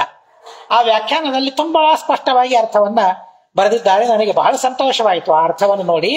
ನಮಗೆ ಆ ಕಲ್ಪನೆ ಇದ್ದಿದ್ದಿಲ್ಲ, ಹಾಗೆ ಮಾಡ್ತೇವೆ, ಆದರೆ ಹೀಗೆ ಅರ್ಥ ಅಂತ ಗೊತ್ತಿದ್ದಿಲ್ಲ. ನಿಯಮೇನ ಆದ್ಯಂತ ಪಠನಂ ಅಂತ ಅರ್ಥ ಬರೆದಿದ್ದಾರೆ ಪಾರಾಯಣ ಅಂತ ಅಂದ್ರೆ. ಮೊದಲನೇ ಪೇಜ್ ಓದಿ ಆಮೇಲೆ ಕೃಷ್ಣಾರ್ಪಣ ವಸ್ತು ಅಂದ್ರೆ ಪಾರಾಯಣ ಅಲ್ಲ. ನಿಯಮೇನ, ನಿಯಮೇನ ಅಂದ್ರೆ ತಪ್ಪದೇ ಅಂತ ಅರ್ಥ. ನಿಯಮ ಅಂದ್ರೆ ಏನು? ತಪ್ಪದೇ ಇರೋದು ಅಂತ ಅರ್ಥ. ನಾನ್ ನಿಯಮ ನಿಷ್ಠೆ ಎಲ್ಲ ಮಾಡ್ತಾರೆ, ನಿಯಮ ಮಾಡ್ತಾರೆ ಅಂದ್ರೆ ಅರ್ಥ ಆ ಧರ್ಮವನ್ನು ತಪ್ಪೋದಿಲ್ಲ ಅಂತ ಅರ್ಥ. ತಪ್ಪದೇ ಮಾಡ್ತಾರೆ ಅಂತ ಅರ್ಥ. ಹಾಗೆ ನಿಯಮೇನ ತಪ್ಪದೇ ಆದ್ಯಂತ ಪಠನಂ ಅದೇ ಬರೀ ಆದಿ ಅಂತ ಇಷ್ಟೇ ಪಠನ ಮಾಡೋದು ಅಂತ ಅರ್ಥ ಅಲ್ಲ. ಶ್ರೀ ಗುರುಭ್ಯೋ ನಮಃ ಕೃಷ್ಣಾರ್ಪಣ ವಸ್ತು ಆದ್ಯಂತ ಅದಲ್ಲ, ಆದಿ ಮೊದಲು ಮಾಡಿ ಅಂತದವರೆಗೆ ಅಂತ ಅರ್ಥ. ತಪ್ಪದೇ ಆದಿ ಮೊದಲು ಮಾಡಿ ಅಂದ್ರೆ ಮೊದಲು ಮಾಡಿ ಅಂತದವರೆಗೆ ಕೊನೆಯವರೆಗೆ ಪಠನ ಮಾಡೋದು, ಅದನ್ನ ಪಾರಾಯಣ ಅಂತ ಕರೀತಾರೆ. ಅಂತಹ ಪಾರಾಯಣವನ್ನ ತಮ್ಮ ಶಿಷ್ಯರಿಂದ ಅಚೀಕರತ ಮಾಡಿಸಿದರು. ಎಂಥ ಅದ್ಭುತವಾದ ಧರ್ಮವನ್ನು ಮಾಡಿಸ್ತಾರೆ. ಸತ್ಯ ವಿಜಯತೀರ್ಥರ ಚರಿತ್ರೆಯಲ್ಲಿಯೂ ಇದೇ ತರಹದ ಘಟನೆ ಬರ್ತದೆ. ಅಲ್ಲಿ ಸರ್ವಮೂಲಗಳನ್ನೂ ಪಾರಾಯಣ ಮಾಡಿಸಿರು ಅಂತ ಸ್ಪಷ್ಟ ಬರ್ತದೆ. ಇಲ್ಲಿ ಆದಿಪದದಿಂದ ಅವುಗಳನ್ನೆಲ್ಲ ತೆಗೆದುಕೊಳ್ಳಬೇಕು. ಯಾವಾಗ ಪರಲೋಕಕ್ಕೆ ಹೋಗಬೇಕು ಅಂತ ಅವರು ಬಯಸ್ತಾರೆ, ಪರಲೋಕಕ್ಕೆ ಹೋಗೋದು, ಉತ್ತಮ ಲೋಕಕ್ಕೆ ಹೋಗೋದು ಸಹ ಸುಲಭವಲ್ಲ, ಅದು ಪುಣ್ಯದಿಂದಲೇನೆ ಲಭ್ಯ. ಹಾಗಾದರೆ ಆ ಮರಣ ಸಂದರ್ಭದಲ್ಲಿ, ಪರಲೋಕಕ್ಕೆ ತೆರಳುವ ಸಂದರ್ಭದಲ್ಲಿ ಸತ್ಯಪ್ರಿಯ ತೀರ್ಥರು ಎಲ್ಲ ತಮ್ಮ ಶಿಷ್ಯರನ್ನ ಕರೆಸ್ತಾರೆ. ಎಲ್ಲ ತಮ್ಮ ಶಿಷ್ಯರನ್ನ ಕರೆಸಿ ಭಾಗವತ ಮುಂತಾದ ಸಚ್ಚಾಸ್ತ್ರಗಳ ಪಾರಾಯಣ ಆಗಬೇಕು ಅಂತ ಹೇಳ್ತಾರೆ. ಶಿಷ್ಯರೆಲ್ಲ ಬರ್ತಾರೆ. ಗುರುಗಳ ಆದೇಶವನ್ನ ಆವಾಗಿನ ಶಿಷ್ಯರು ಏನೋ ನಮ್ಮ ಹಾಗೆ ಗುರುಭ್ಯೋ ನಮಃ ಕೃಷ್ಣಾರ್ಪಣ ವಸ್ತು ಅನ್ನೋರಲ್ಲ, ಆಯ್ತು ಪಾರಾಯಣ ಅಂತ ಅನ್ನೋರಲ್ಲ. ನಾವು ಪಾರಾಯಣ ಮಾಡ್ತೇವೆ, ದೃಷ್ಟಿ ಪಾರಾಯಣ ಅಂತ ಕೆಲವರದ್ದಿರ್ತದೆ. ಅಂದ್ರೆ ಹೀಗೆ ನೋಡ್ತಾ ಹೋಗೋದು. ಎಷ್ಟು ವೇಗದಿಂದ ಪಾರಾಯಣ ಆಗ್ತದೆ ನೋಡ್ತಾ ಹೋದ್ರೆ ಬಹಳ ವೇಗದಿಂದ ಆಗ್ತದೆ. ಬಾಯಿಂದ ಅಂತ ಹೋದ್ರೆ ಸ್ವಲ್ಪ ತಡವಾಗ್ತದೆ. ಅವಾಗ ಸ್ಪಷ್ಟವಾಗಿ ಅಂತ ಹೋದ್ರೆ ಮತ್ತಿಷ್ಟು ತಡವಾಗ್ತದೆ. ತಿಳಿದು ಅಂತ ಹೋದ್ರೆ ಮತ್ತಿಷ್ಟು ತಡವಾಗ್ತದೆ. ಹೇಳಿ ಪಾರಾಯಣ ಮಾಡ್ತಾ ಇದ್ರೆ ಭಾರಿ ವೇಗ ಇತ್ತು ಅಂದ್ರೆ ಅರ್ಥವಾಗ್ತಾ ಇರೋದಿಲ್ಲ, ಏನೂ ಅರ್ಥವಾಗೋದಿಲ್ಲ. ಸ್ವಲ್ಪ ಸಾವಕಾಶವಾಗಿ ಆ ಕಡೆ ಗಮನ ಇರಬೇಕು. ಗಮನ ಇದ್ರೆ ಅರ್ಥವಾಗ್ತಾ ಹೋಗ್ತದೆ, ಇಲ್ಲದೆ ಹೋದ್ರೆ ಅರ್ಥವಾಗೋದಿಲ್ಲ. ಅವರು ಮಹಾಜ್ಞಾನಿಗಳು, ವೇಗದಿಂದ ಅಂತ ಇದ್ರು ಅರ್ಥ ಅವರಿಗೆ ಆಗ್ತಾ ಇತ್ತು, ಇಲ್ಲ ಅಂತಲ್ಲ. ಆದ್ರೆ ಪ್ರತಿಯೊಂದು ಅಕ್ಷರ ಸ್ಪಷ್ಟವಾಗಿ ಬಾಯಿಂದ ಉಚ್ಚಾರಣೆ ಆಗ್ಬೇಕು. ಅಂದ್ರೇನೆ ಆ ಪಾರಾಯಣಕ್ಕೆ ಒಂದು ಫಲ. ಅಸ್ಪಷ್ಟವಾಗಿ ಉಚ್ಚಾರಣೆ ಆಯ್ತು ಅಥವಾ ನುಂಗಿ ಆ ಪಾರಾಯಣವನ್ನ ಮಾಡಿದ್ರು, ನುಂಗಿ ಅಂತಾರೆ ಕೆಲವರು, ಅರ್ಧ ಅಂತಾರೆ, ಅರ್ಧ ಮನಸ್ಸಿನಲ್ಲಿ ಅಂದ್ಬಿಡ್ತಾರೆ. ಆಗೋದಿಲ್ಲ. ಎಲ್ಲಾ ಸ್ಪಷ್ಟವಾಗಿ ಅಕ್ಷರಗಳ ಉಚ್ಚಾರಣೆಯಾಗಬೇಕು. ಸ್ಪಷ್ಟವಾಗಿ ಎಲ್ಲ ಅಕ್ಷರಗಳ ಉಚ್ಚಾರಣೆಯಾಗುವಂತೆ ಪಾರಾಯಣ, ನಿಜವಾದ ಪಾರಾಯಣ ಹೇಗೆ ಅಂತಂದ್ರೆ, ನಾನು ಪಾರಾಯಣ ಮಾಡ್ತಾ ಇದ್ರೆ, ನಾನು ಅಂತ ಇದ್ರೆ ಎದುರಿಗೆ ಕುಳಿತವರಿಗೆ ಅರ್ಥವಾಗ್ಬೇಕು, ಯಾವ ಪದ ಅಂತ ಗೊತ್ತಾಗ್ಬೇಕದು. ಕೆಲವರು ಅಂತ ಇರ್ತಾರೆ, ಏನ್ ಪದ ಅಂತಲೇನೆ ಗೊತ್ತಾಗೋದಿಲ್ಲ. ಏನ್ ಪದ ಅಂತ ಹಾಡಿರಬಹುದು, ಅಥವಾ ಗ್ರಂಥಗಳಿರಬಹುದು, ಕಾವ್ಯಗಳಿರಬಹುದು, ಮಹಾಭಾರತ ರಾಮಾಯಣ ಇರಬಹುದು, ಪಾರಾಯಣ ಮಾಡ್ತಾ ಇದ್ರೆ ಏನ್ ಪದ ಅಂತ ಇದ್ದಾರೆ ಅಂತಲೇನೆ ಗೊತ್ತಾಗೋದಿಲ್ಲ. ಭಕ್ತಿ ಅನುಸಂಧಾನ ಎಲ್ಲಿಂದ ಬರ್ತದೆ, ಬರೋದಿಲ್ಲ. ಪಾರಾಯಣ ಆದ್ರೆ ಅದು ನಿಜವಾದ ಪಾರಾಯಣ. ಆ ರೀತಿಯಾಗಿ ಭಾಗವತಾದಿ ಸಚ್ಚಾಸ್ತ್ರಗಳ ಪಾರಾಯಣವನ್ನ ತಮ್ಮ ಸನ್ನಿಧಾನದಲ್ಲಿ, ಏನ್ ಮಾಡಿದವರ ಯೋಗ್ಯತೆಯು ಎಂತಹದ್ದು ನೋಡಿ, ಸತ್ಯಪ್ರಿಯ ತೀರ್ಥರು ಎದುರಿಗೆ ಕೂತಿದ್ದಾರೆ, ಅವರ ಸನ್ನಿಧಾನದಲ್ಲಿ ಪಾರಾಯಣ ಅಂತಂದ್ರೆ ಅದು ಸುಲಭವಾದ ಪುಣ್ಯ ಅಲ್ಲ. ಅಂಥ ಪುಣ್ಯವನ್ನ ಆ ಬ್ರಾಹ್ಮಣರಿಗೆ ಒದಗಿಸಿದ್ರು, ಆ ಅವಕಾಶವನ್ನವರಿಗೆ ಕೊಟ್ರು. ನನ್ನ ಸನ್ನಿಧಾನದಲ್ಲಿ ಪಾರಾಯಣ ಮಾಡ್ರಿ ಅವಕಾಶವನ್ನು ಕೊಟ್ರು. ಇವತ್ತು ಸತ್ಯಪ್ರಿಯ ತೀರ್ಥರ ವೃಂದಾವನದ ಸನ್ನಿಧಾನದಲ್ಲಿ ಕುಳಿತು ಪಾರಾಯಣ ಮಾಡಿದ್ರೂ ಭಾರಿ ಪುಣ್ಯ ಬರ್ತದೆ. ಸತ್ಯಪ್ರಿಯರ ಸ್ತೋತ್ರವನ್ನ ಪಾರಾಯಣ ಮಾಡಿದ್ರೇನೆ ಸಂತಾನವಾಗ್ತದೆ. ಎಷ್ಟೋ ಜನ ಒಬ್ಬರಲ್ಲ ಇಬ್ಬರಲ್ಲ, ಇವತ್ತಿಗೂ ಈ ಕ್ಷಣಕ್ಕೂ ಸಾಕ್ಷಿಯಾಗಿ ಇದ್ದಾರೆ. ಸತ್ಯಪ್ರಿಯ ತೀರ್ಥರ ಸೇವೆಯನ್ನ ಮಾಡಿ, ಸ್ತೋತ್ರವನ್ನ ಪಾರಾಯಣ ಮಾಡಿ ಸಂತಾನವನ್ನ ಪಡೆದವರಿದ್ದಾರೆ. ಹೀಗೆ ವೃಂದಾವನದ ಸೇವೆ, ವೃಂದಾವನ ಹತ್ತಿರ ಇದ್ದು ಪಾರಾಯಣ ಮಾಡಿದ್ರೇನೆ ಇಷ್ಟು ಪುಣ್ಯ, ಇಷ್ಟು ಲಾಭವಾಗ್ತದೆ ಅಂತಂದ್ಮೇಲೆ ಸಾಕ್ಷಾತ್ತಾಗಿ ಸತ್ಯಪ್ರಿಯ ತೀರ್ಥರ ಆ ದೇಹವನ್ನು ನೋಡ್ತಾ, ಆ ಸ್ವರೂಪವನ್ನು ನೋಡ್ತಾ ಪಾರಾಯಣ ಮಾಡ್ತಾ ಇದ್ರೆ, ಭಾಗವತ ಸಚ್ಚಾಸ್ತ್ರಗಳ ಪಾರಾಯಣ ಮಾಡ್ತಾ ಇದ್ರೆ ಅವರಿಗೆಷ್ಟು ಪುಣ್ಯವನ್ನು ಕೊಟ್ಟರು ನೋಡಿ, ಅವರೆಷ್ಟು ಪುಣ್ಯವನ್ನು ಪಡೆದರು ಅಂತ ಅನ್ನೋದು ಇದರಿಂದ ತಿಳಿಯಬಹುದಾಗಿದೆ. ಸತ್ಯಪ್ರಿಯ ತೀರ್ಥರು ಅನ್ಕೊಂಡ್ರು, ಪ್ರಯಾಣ ಮಾಡ್ತಾ ಇದ್ದಾರೆ, ಪ್ರಯಾಣ ಮಾಡುವ ಸಂದರ್ಭದಲ್ಲಿ ನಾವು ತಿಳಿಯಬೇಕಾದದ್ದೇನು, ಭಾಗವತವನ್ನು ನಾವು ತಿಳಿಯಬೇಕು. ಪರೀಕ್ಷಿತ ಕೇಳಿದ, ಮರ್ತ್ಯರಾದವರು ಏನ್ ಕೇಳಬೇಕು, ಮರಣಶೀಲರಾದವರು ಯಾವುದರ ಶ್ರವಣವನ್ನು ಮಾಡಬೇಕು ಅಂತ ಪ್ರಶ್ನೆ ಕೇಳಿದಾಗ ಭಾಗವತವನ್ನು ಹೇಳಿದರು. ಹಾಗಾದ್ರೆ ನಾನು ಈಗ ಮರಣಾಸನ್ನನಾಗಿದ್ದೇನೆ, ಪರಲೋಕಕ್ಕೆ ಹೋಗುವ ಅವಸಾನ ಕಾಲ ಬಂದಿದೆ, ಈ ಸಂದರ್ಭದಲ್ಲಿ ನಾನೇನ್ ಕೇಳಬೇಕು, ನಾನೇನ್ ಮಾಡಿಸ್ಬೇಕು, ಭಾಗವತವನ್ನೇ ಪಾರಾಯಣ ಮಾಡಿಸ್ಬೇಕು ಅಂತ ಹೇಳಿ ಆ ಎಲ್ಲಾ ಬ್ರಾಹ್ಮಣರ ಕಡೆಯಿಂದ ಆ ಭಾಗವತ ಮುಂತಾದ ಗ್ರಂಥಗಳ, ಭಾಗವತ, ಸರ್ವಮೂಲ ಎಲ್ಲಾ ಗ್ರಂಥಗಳ ಪಾರಾಯಣವನ್ನು ಮಹಾನುಭಾವರು ತಮ್ಮ ಸನ್ನಿಧಾನದಲ್ಲಿ ಮಾಡಿಸ್ತಾರೆ. ಗೋತ್ರಾಸು ಪರ್ವ ವರ್ಯೇಭ್ಯ ಗೋತ್ರಾಸ್ಸ ಬಹುದಕ್ಷಿಣ ಗೋತ್ರಾ ಪುತ್ರಿ ಶ್ರೀಶರಾಮ ಗೋತ್ರಾಚ್ಯುತ ಮಹಾಮುದೆ ಗೋತ್ರಾಸು ಪರ್ವ ವರ್ಯೇಭ್ಯ ಗೋತ್ರಾಸ್ಸ ಬಹುದಕ್ಷಿಣ ಗೋತ್ರಾ ಪುತ್ರಿ ಶ್ರೀಶರಾಮ ಗೋತ್ರಾಚ್ಯುತ ಮಹಾಮುದೆ ವದಾನ್ಯೋನ್ಯಾನ್ ವಸ್ತೂನಿ ಬಹೂನಿ ಬಹುರೀಣಿ ಚ ವಿದ್ವದ್ಭ್ಯೋ ವಿವಿಧಾನ್ಯಾರ್ಯಃ ಸತ್ಯವರ್ಯೋ ವ್ಯಶಿಶ್ರಿಣತ ವದಾನ್ಯೋನ್ಯಾನಿ ವಸ್ತೂನಿ ಬಹೂನಿ ಬಹುರೀಣಿ ಚ ವಿದ್ವದ್ಭ್ಯೋ ವಿವಿಧಾನ್ಯಾರ್ಯಃ ಸತ್ಯವರ್ಯೋ ವ್ಯಶಿಶ್ರಿಣತ. ಇವು ಎರಡು ಶ್ಲೋಕ ಸೇರಿ ಒಂದು ಕ್ರಿಯಾಪದ ಇದೆ. ಗೋತ್ರಾಹ ಸುಪರ್ವವರ್ಯೇಭ್ಯಃ ಗೋತ್ರಾಹ ಸಹ ಬಹುದಕ್ಷಿಣಃ ಗೋತ್ರಾಪುತ್ರಿ ಶ್ರೀಶರಾಮ ಗೋತ್ರಾಚ್ಯುತ ಮಹಾಮುದೆ ವದಾನ್ಯಃ ಅನ್ಯಾನಿ ವಸ್ತೂನಿ ಬಹೂನಿ ಬಹುರೀಣಿ ಚ ವಿದ್ವದ್ಭ್ಯಃ ವಿವಿಧಾನಿ ಆರ್ಯಃ ಸತ್ಯವರ್ಯಃ ವ್ಯಶಿಶ್ರಿಣತ. ವ್ಯಶಿಶ್ರಿಣತ ಕ್ರಿಯಾಪದ. ಕಾನಿ ವ್ಯಶಿಶ್ರಿಣತ,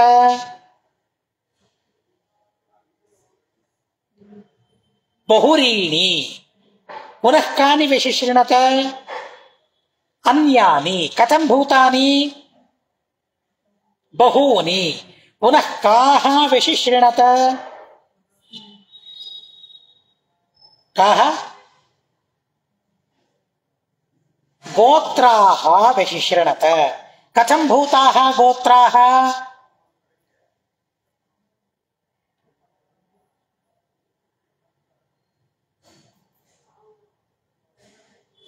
ಸಬಹು ದಕ್ಷಿಣಾ, ಅಲ್ಲಿ ಪದಚ್ಛೇದ ಬೇರೆ ಮಾಡಿದೆ ನಾನು. ಸಬಹು ದಕ್ಷಿಣಾ ಅಂತ ಪದಚ್ಛೇದ ಮಾಡ್ಕೊಳ್ಬೇಕು. ಸಬಹು ದಕ್ಷಿಣಾ ಕೇಭ್ಯ ವಿದ್ವದ್ಭ್ಯ ಕಸ್ಮೈ ಕಸ್ಯೈ, ಕಸ್ಮೈ ಅಲ್ಲ ಕಸ್ಯೈ ದೊಡ್ಡದು. ಗೋತ್ರಾಪುತ್ರಿ ಶ್ರೀಶರಾಮ ಗೋತ್ರಾಚ್ಯುತ ಮಹಾಮುದೆ. ಕಹ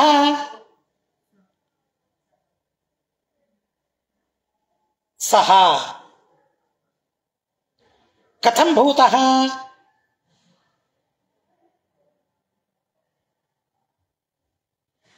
ಆರ್ಯಃ ಕೆಳಗಡೆ. ಪುನಃ ಕಥಂ ಭೂತಃ ವದಾನ್ಯಃ ಸತ್ಯಪ್ರಿಯಃ.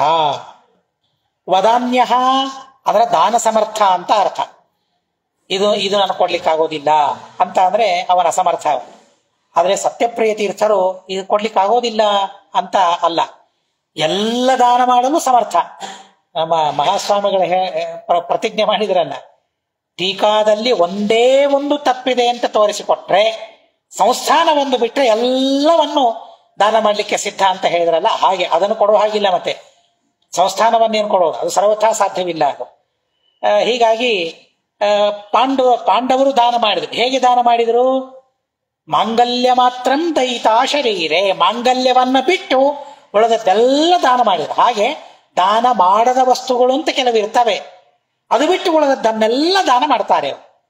ಹೀಗಾಗಿ ಆ ಸಾಮರ್ಥ್ಯ ಅವರಿಗೆ ಇದೆ. ವದಾನ್ಯ ದಾನ ಸಮರ್ಥರಾದ, ಆರ್ಯ ಪೂಜ್ಯರಾದ, ಸತ್ಯವರ್ಯ ಸತ್ಯಪ್ರಿಯ ತೀರ್ಥರು.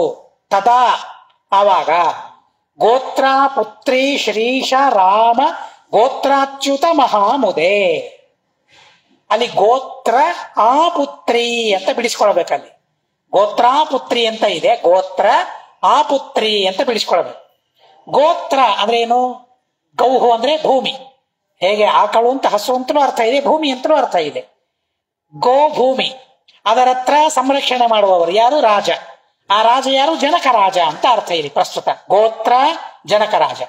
ಜನಕ ರಾಜನ ಆ ಪುತ್ರಿ, ವ್ಯತ್ಯಾಸ ಇದೆ. ಪುತ್ರಿ ಅಂದ್ರೆ ಮಗಳು, ಆ ಪುತ್ರಿ ಎಂಥ ಶಬ್ದವನ್ನು ಬಳಸ್ತಾರೆ ಅಂತಂದ್ರೆ ಬಹಳ ಸುಂದರವಾದ ಶಬ್ದ. ಅಯೋ ನಿಜ ಆದ ಪುತ್ರಿ ಅಂತ ಅರ್ಥ. ಆ ಪುತ್ರಿ ಅನ್ನೋದಕ್ಕೆ ಅಷ್ಟೆಲ್ಲ ಅರ್ಧೋಟ ಶಬ್ದ ಪ್ರಯೋಗ ಮಾಡೋ ಕಾರಣ ಇಲ್ಲ. ಅಯೋ ನಿಜ ಪುತ್ರಿ ಅಂತ, ಆ ಪುತ್ರಿ ಅಂತ ಹೇಳಿದ್ರೆ ಸಾಕು. ಅಲ್ಲಿ ಕೋಶವನ್ನು ಕೊಟ್ಟಿದ್ದಾರೆ, ಆ ಪುತ್ರಿ ಅಂತ ಅನ್ನೋದಕ್ಕೆ ಕೋಶವನ್ನ ಕೊಟ್ಟಿದ್ದಾರೆ ಅಲ್ಲಿ. ಅಯೋನಿಜಾತು ಯಾ ಕನ್ಯಾ ಆಸುತೇತ್ಯಭಿಧೀಯತೆ. ಆಸುತ ಆ ಪುತ್ರಿ, ಆ ಪುತ್ರಿ ಅಂತಂದ್ರೆ ಅಯೋನಿಜೆಯಾದ ಪುತ್ರಿ, ಅಯೋನಿಜ ಪುತ್ರಿಯಾದ ಅಂತ ಅರ್ಥ. ಹೇಗೆ ಶಬ್ದಗಳು ಬಹಳ ಸುಂದರವಾದ ಶಬ್ದಗಳಿವೆ. ಅಷ್ಟು ವಿಸ್ತಾರವಾಗಿ ಹೇಳೋದಲ್ಲ, ಸಂಕ್ಷಿಪ್ತವಾಗಿ ಆ ಪುತ್ರಿ, ಅಯೋನಿಜಳಾದ ಪುತ್ರಿಯು ಅಂತ ಅರ್ಥ. ನೋಡಿ, ವ್ಯಾಖ್ಯಾನವು ಎಷ್ಟು ನಮಗೆ ಅನಿವಾರ್ಯವಾಗಿದೆ, ಎಷ್ಟು ಬೇಕಾಗಿದೆ ಅಂತ ಅನ್ನೋದು ಅದರಿಂದ ನಮಗೆ ಸಿದ್ಧವಾಗ್ತದೆ. ಗೋತ್ರ ಪುತ್ರಿ, ಗೋತ್ರ ಜನಕ ಮಹಾರಾಜ, ಆ ಜನಕ ಮಹಾರಾಜನ ಆ ಪುತ್ರಿ ಅಯೋನಿಜ ಪುತ್ರಿಯಾದ ಯಾರು? ಜಾನಕಿ ಸೀತಾದೇವಿ. ಯಾರವರು? ಶ್ರೀ ಲಕ್ಷ್ಮೀದೇವಿಯವರು. ಹೀಗಾಗಿ ಲಕ್ಷ್ಮೀ ರೂಪಳಾದ ಜಾನಕಿಯ ಈಶಾ ಸ್ವಾಮಿಯಾದ ರಾಮಚಂದ್ರ ದೇವರು. ಆ ರಾಮಚಂದ್ರ ದೇವರ ಗೋತ್ರ ಅಂತಂದ್ರೆ ಮತ್ತೆ ಅಲ್ಲಿ ಪರಮಾತ್ಮ ಅಂತ ಅರ್ಥ. ಸ್ವಾಮಿಯಾದ ಗೋತ್ರ ಪರಮಾತ್ಮ, ಪರಮಾತ್ಮ ಸ್ವರೂಪನಾದ ರಾಮಚಂದ್ರ ದೇವರ ಅಚ್ಯುತನ ಮಹಾಮುದೆ, ಬಹಳ ಸಂತೋಷಕ್ಕಾಗಿ, ಅತಿಶಯವಾದ ಸಂತೋಷಕ್ಕಾಗಿ. ವಿದ್ವದ್ಭ್ಯ ಜ್ಞಾನಿಗಳಿಗೆ, ಸಬಹು ದಕ್ಷಿಣಾ ಬಹು ಬಹಳ, ಬಹಳ ದಕ್ಷಿಣೆಯಿಂದ ಸಹಿತವಾದ, ಗೋತ್ರಾಹ ಭೂಮಿಗಳನ್ನು, ಬಹೂನಿ ಬಹಳವಾದ, ಬಹುರೀಣಿ ಇದು ಹೊಸ ಶಬ್ದ. ಬಹುರೀಣಿ ಅಂದ್ರೆ ಧನಧಾನ್ಯಗಳನ್ನು ಅಂತ ಅರ್ಥ. ಅನ್ಯಾನಿ, ಅನ್ಯಾನಿ ಅಂದ್ರೂ ವ್ಯಾಖ್ಯಾನದಲ್ಲಿ ಬರೀತಾರೆ. ವಸ್ತ್ರ, ಪಾತ್ರ, ಕುಂಡಲ, ಅಂಗುಲೀಯಕ, ಶಾಲಗ್ರಾಮಾದಿಗಳನ್ನು, ಅದನ್ನು ವ್ಯಾಖ್ಯಾನದಲ್ಲಿ ಬರೆದಿದ್ದಾರೆ. ಶಾಲಗ್ರಾಮಾದಿಗಳನ್ನು, ವಸ್ತೂನಿ ಮತ್ತೆ ಬೇರೆ ಬೇರೆ ವಸ್ತುಗಳನ್ನು, ವಿಶಿಷ್ಟಣತ ದಾನ ಮಾಡಿದರು. ಅವರು ಮಾಡಿದ ದಾನಕ್ಕೆ ಲೆಕ್ಕವೇ ಇಲ್ಲ. ಬರೀ ಭೂಮಿ ದಾನ ಮಾಡ್ಲಿಲ್ಲ, ದಕ್ಷಿಣಾ ಸಮೇತವಾಗಿ. ಬರೀಸೇನೋ ಇಷ್ಟೆಲ್ಲ ಭೂಮಿ ಕೊಟ್ಟಿದ್ದೇನೆ, ದಕ್ಷಿಣೆ ಮತ್ತ್ಯಾಕೆ ಬಹಳ ಕೊಡಬೇಕು ಅಂತ ಅಲ್ಲ. ಸಬಹು ದಕ್ಷಿಣಾಹ, ಭಾರೀ ದಕ್ಷಿಣೆ ಸಮೇತವಾದ ಭೂದಾನಗಳನ್ನ ಮಾಡಿದ್ರು. ವಸ್ತ್ರದಾನ ಮಾಡ್ತಾರೆ, ಅಂಗುಲೀಕ ದಾನ, ಸ್ವರ್ಣ, ಬೆಳ್ಳಿ, ಪಾತ್ರೆಗಳನ್ನು ದಾನ ಮಾಡಿ, ಶಾಲಿಗ್ರಾಮಗಳನ್ನು ದಾನ ಮಾಡ್ತಾರೆ. ಒಂದೋ ಎರಡೋ ಎಲ್ಲಾ ದಾನಗಳನ್ನ ಆ ಸಂದರ್ಭದಲ್ಲಿ ಮಾಡ್ತಾರೆ. ಹೀಗಾಗಿ ಇಷ್ಟೆಲ್ಲ ದಾನ ಮಾಡಿದ್ರು ಅಂತ ಅನ್ನೋದಕ್ಕಾಗಿ ಹಿಂದೆ ಹೇಳಿದ್ರು ವದಾಮ್ಯ. ಸಾಮರ್ಥ್ಯ ಬೇಕು ಇಷ್ಟೆಲ್ಲ ದಾನ ಮಾಡ್ಲಿಕ್ಕೆ. ಮೊದಲಿಗೆ ಮನಸ್ಸು ಸಮರ್ಥವಾಗ್ಬೇಕು ಅವಳು ಎಲ್ಲದಕ್ಕಿಂತಲೂ. ಯಾಕೆ ದಾನ ಮಾಡಿದ್ರಿ ಇದನ್ನೆಲ್ಲ? ಎಂಥ ಅದ್ಭುತವಾದ ಮಾತು ಹೇಳ್ತಾರೆ ನೋಡ್ರಿ. ಗೋತ್ರಾಪುತ್ರಿ ಶ್ರೀಶರಾಮ ಗೋತ್ರಾಚ್ಯುತ ಮಹಾಮುದೇ. ಬರೀ ದೇವರ ಸಂತೋಷಕ್ಕಾಗಿ ಅಂತ ಇಷ್ಟೇ ಅಲ್ಲ, ಮಹಾಮುತ್, ಅತಿಶಯವಾಗಿ ಪರಮಾತ್ಮನಿಗೆ ಪ್ರೀತಿಯಾಗಬೇಕು. ಬ್ರಾಹ್ಮಣರಿಗೆ ದಾನ ಮಾಡಿದರೆ ಭಾರೀ ಸಂತೋಷ ದೇವರಿಗೆ ಆಗ್ತದಂತೆ.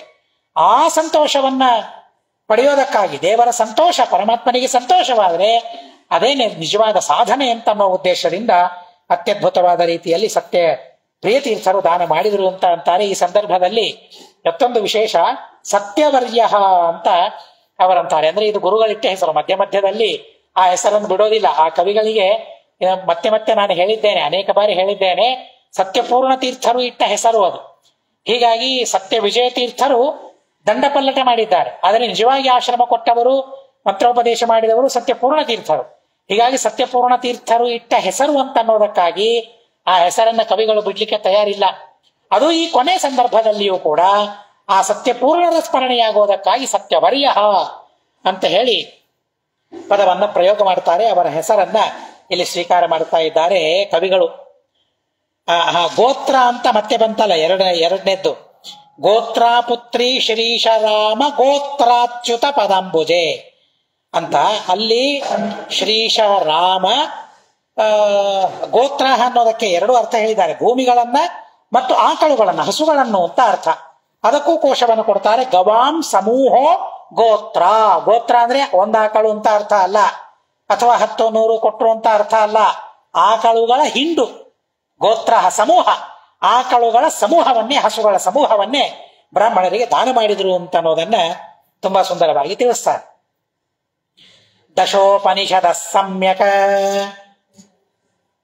ಉಚ್ಚರನ್ನುಚ್ಚಕೈ ಸ್ವಯಂ ತದ್ಭಾಷ್ಯ ಭಾಷಿತಾರ್ಥಾನಾಂ ಅನುಸಂಧಾನ ಪೂರ್ವಕಂ.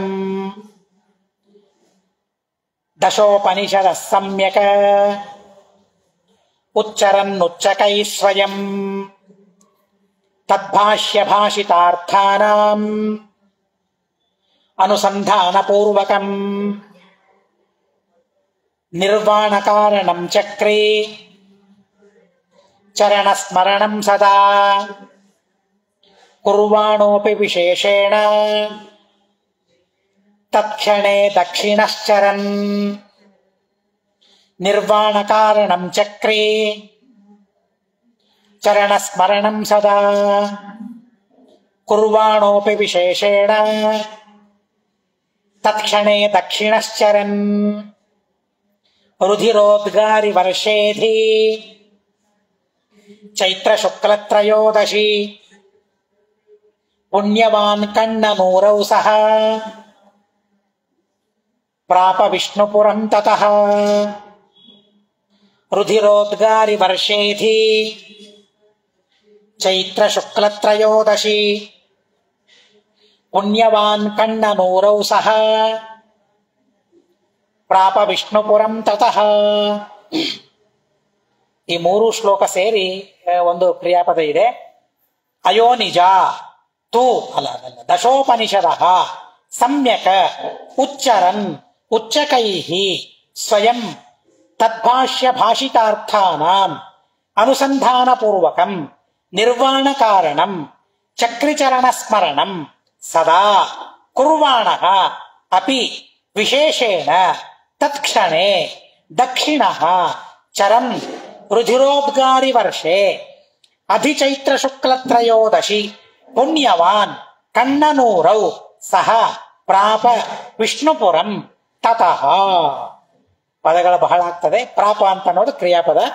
ಅನ್ವಯಾರ್ಥವನ್ನು ಹೇಳ್ತೇನೆ. ತತಃ ಇಷ್ಟೆಲ್ಲ ವಸ್ತುಗಳನ್ನ ದಾನ ಮಾಡಿದ ನಂತರ ದಕ್ಷಿಣ ಅಂದ್ರೆ ಸಮರ್ಥರಾದ ಪುಣ್ಯಮಾನ್ ಪುಣ್ಯವಂತರಾದ, ಮತ್ತೆ ಆ ಪದವನ್ನ ಪ್ರಯೋಗ ಮಾಡ್ತಾರೆ, ಪುಣ್ಯವಂತರಾದ ಸಹ ಸತ್ಯಪ್ರಿಯ ತೀರ್ಥರು, ಸ್ವಯಂ ಅಂದ್ರೆ ತಾವು, 10 ಸಂಖ್ಯಾಕವಾದ ಉಪನಿಷದಃ ವೇದಾಂತಗಳನ್ನು ಉಪನಿಷತ್ತುಗಳನ್ನು, ತದ್ಭಾಷ್ಯ ಭಾಷಿತಾರ್ಥಾನ, ತದ್ಭಾಷ್ಯ ಅಂದ್ರೆ ಆ ಉಪನಿಷತ್ತುಗಳ ಭಾಷ್ಯಗಳಲ್ಲಿ, ಭಾಷಿತ ಉಕ್ತವಾದ ಅರ್ಥಾನಾಂ ಅರ್ಥಗಳನ್ನು ಅಂದ್ರೆ ಲಯಚಿಂತನ ಪ್ರಕಾರ ರೂಪವಾದ ಅರ್ಥಗಳನ್ನು, ಲಯಚಿಂತನೆಯನ್ನ ಹೇಗೆ ಮಾಡಬೇಕು ಅಂತ ಉಪನಿಷತ್ತಿನಲ್ಲಿ ಎಲ್ಲೆಲ್ಲಿ ಹೇಳಿದ್ದಾರೆ, ಉಪನಿಷತ್ ಭಾಷ್ಯದಲ್ಲಿ ಎಲ್ಲೆಲ್ಲಿ ಹೇಳಿದ್ದಾರೆ, ಅವುಗಳನ್ನೆಲ್ಲವನ್ನೂ ಅನುಸಂಧಾನ ಮಾಡ್ತಾ ಅಂತ ಅರ್ಥ. ಆ ಉಪನಿಷತ್ತುಗಳ ಭಾಷ್ಯಗಳಲ್ಲಿ ಉಕ್ತವಾದ ಅರ್ಥಗಳನ್ನು ಅಂದ್ರೆ ಲಯಚಿಂತನ ಪ್ರಕಾರ ರೂಪವಾದ ಅರ್ಥಗಳನ್ನು ಅನುಸಂಧಾನ ಪೂರ್ವಕಂ ಜ್ಞಾನಪೂರ್ವಕವಾಗಿ, ಸಮ್ಯಕ ಸ್ಪಷ್ಟವಾಗಿ, ಉಚ್ಚಕೈಹಿ ಸಮೀಪ ಇದ್ದ ಜನರಿಗೆ ಕೇಳುವಂತೆ, ಉಚ್ಚರನ್ ಹೇಳುತ್ತಾ, ಸದಾ ಯಾವಾಗಲೂ, ನಿರ್ವಾಣ ಕಾರಣಂ ಮುಕ್ತಿ ಕಾರಣವಾದ, ಚಕ್ರಿ ಚರಣ ಸ್ಮರಣಂ, ಚಕ್ರಿ ಅಂದ್ರೆ ಪರಮಾತ್ಮ, ಅವನ ಚರಣ ಪಾದಗಳು ಸ್ಮರಣ, ವಿಷ್ಣು ಪಾದ ಧ್ಯಾನವನ್ನು ಕುರ್ವಾಣಃ ಅಪಿ ಮಾಡುತ್ತಿದ್ದರೂ ಕೂಡ, ತಕ್ಷಣೇ ವಿಷ್ಣು ಪುರಗಮನ ಪ್ರಸಂಗದಲ್ಲಿ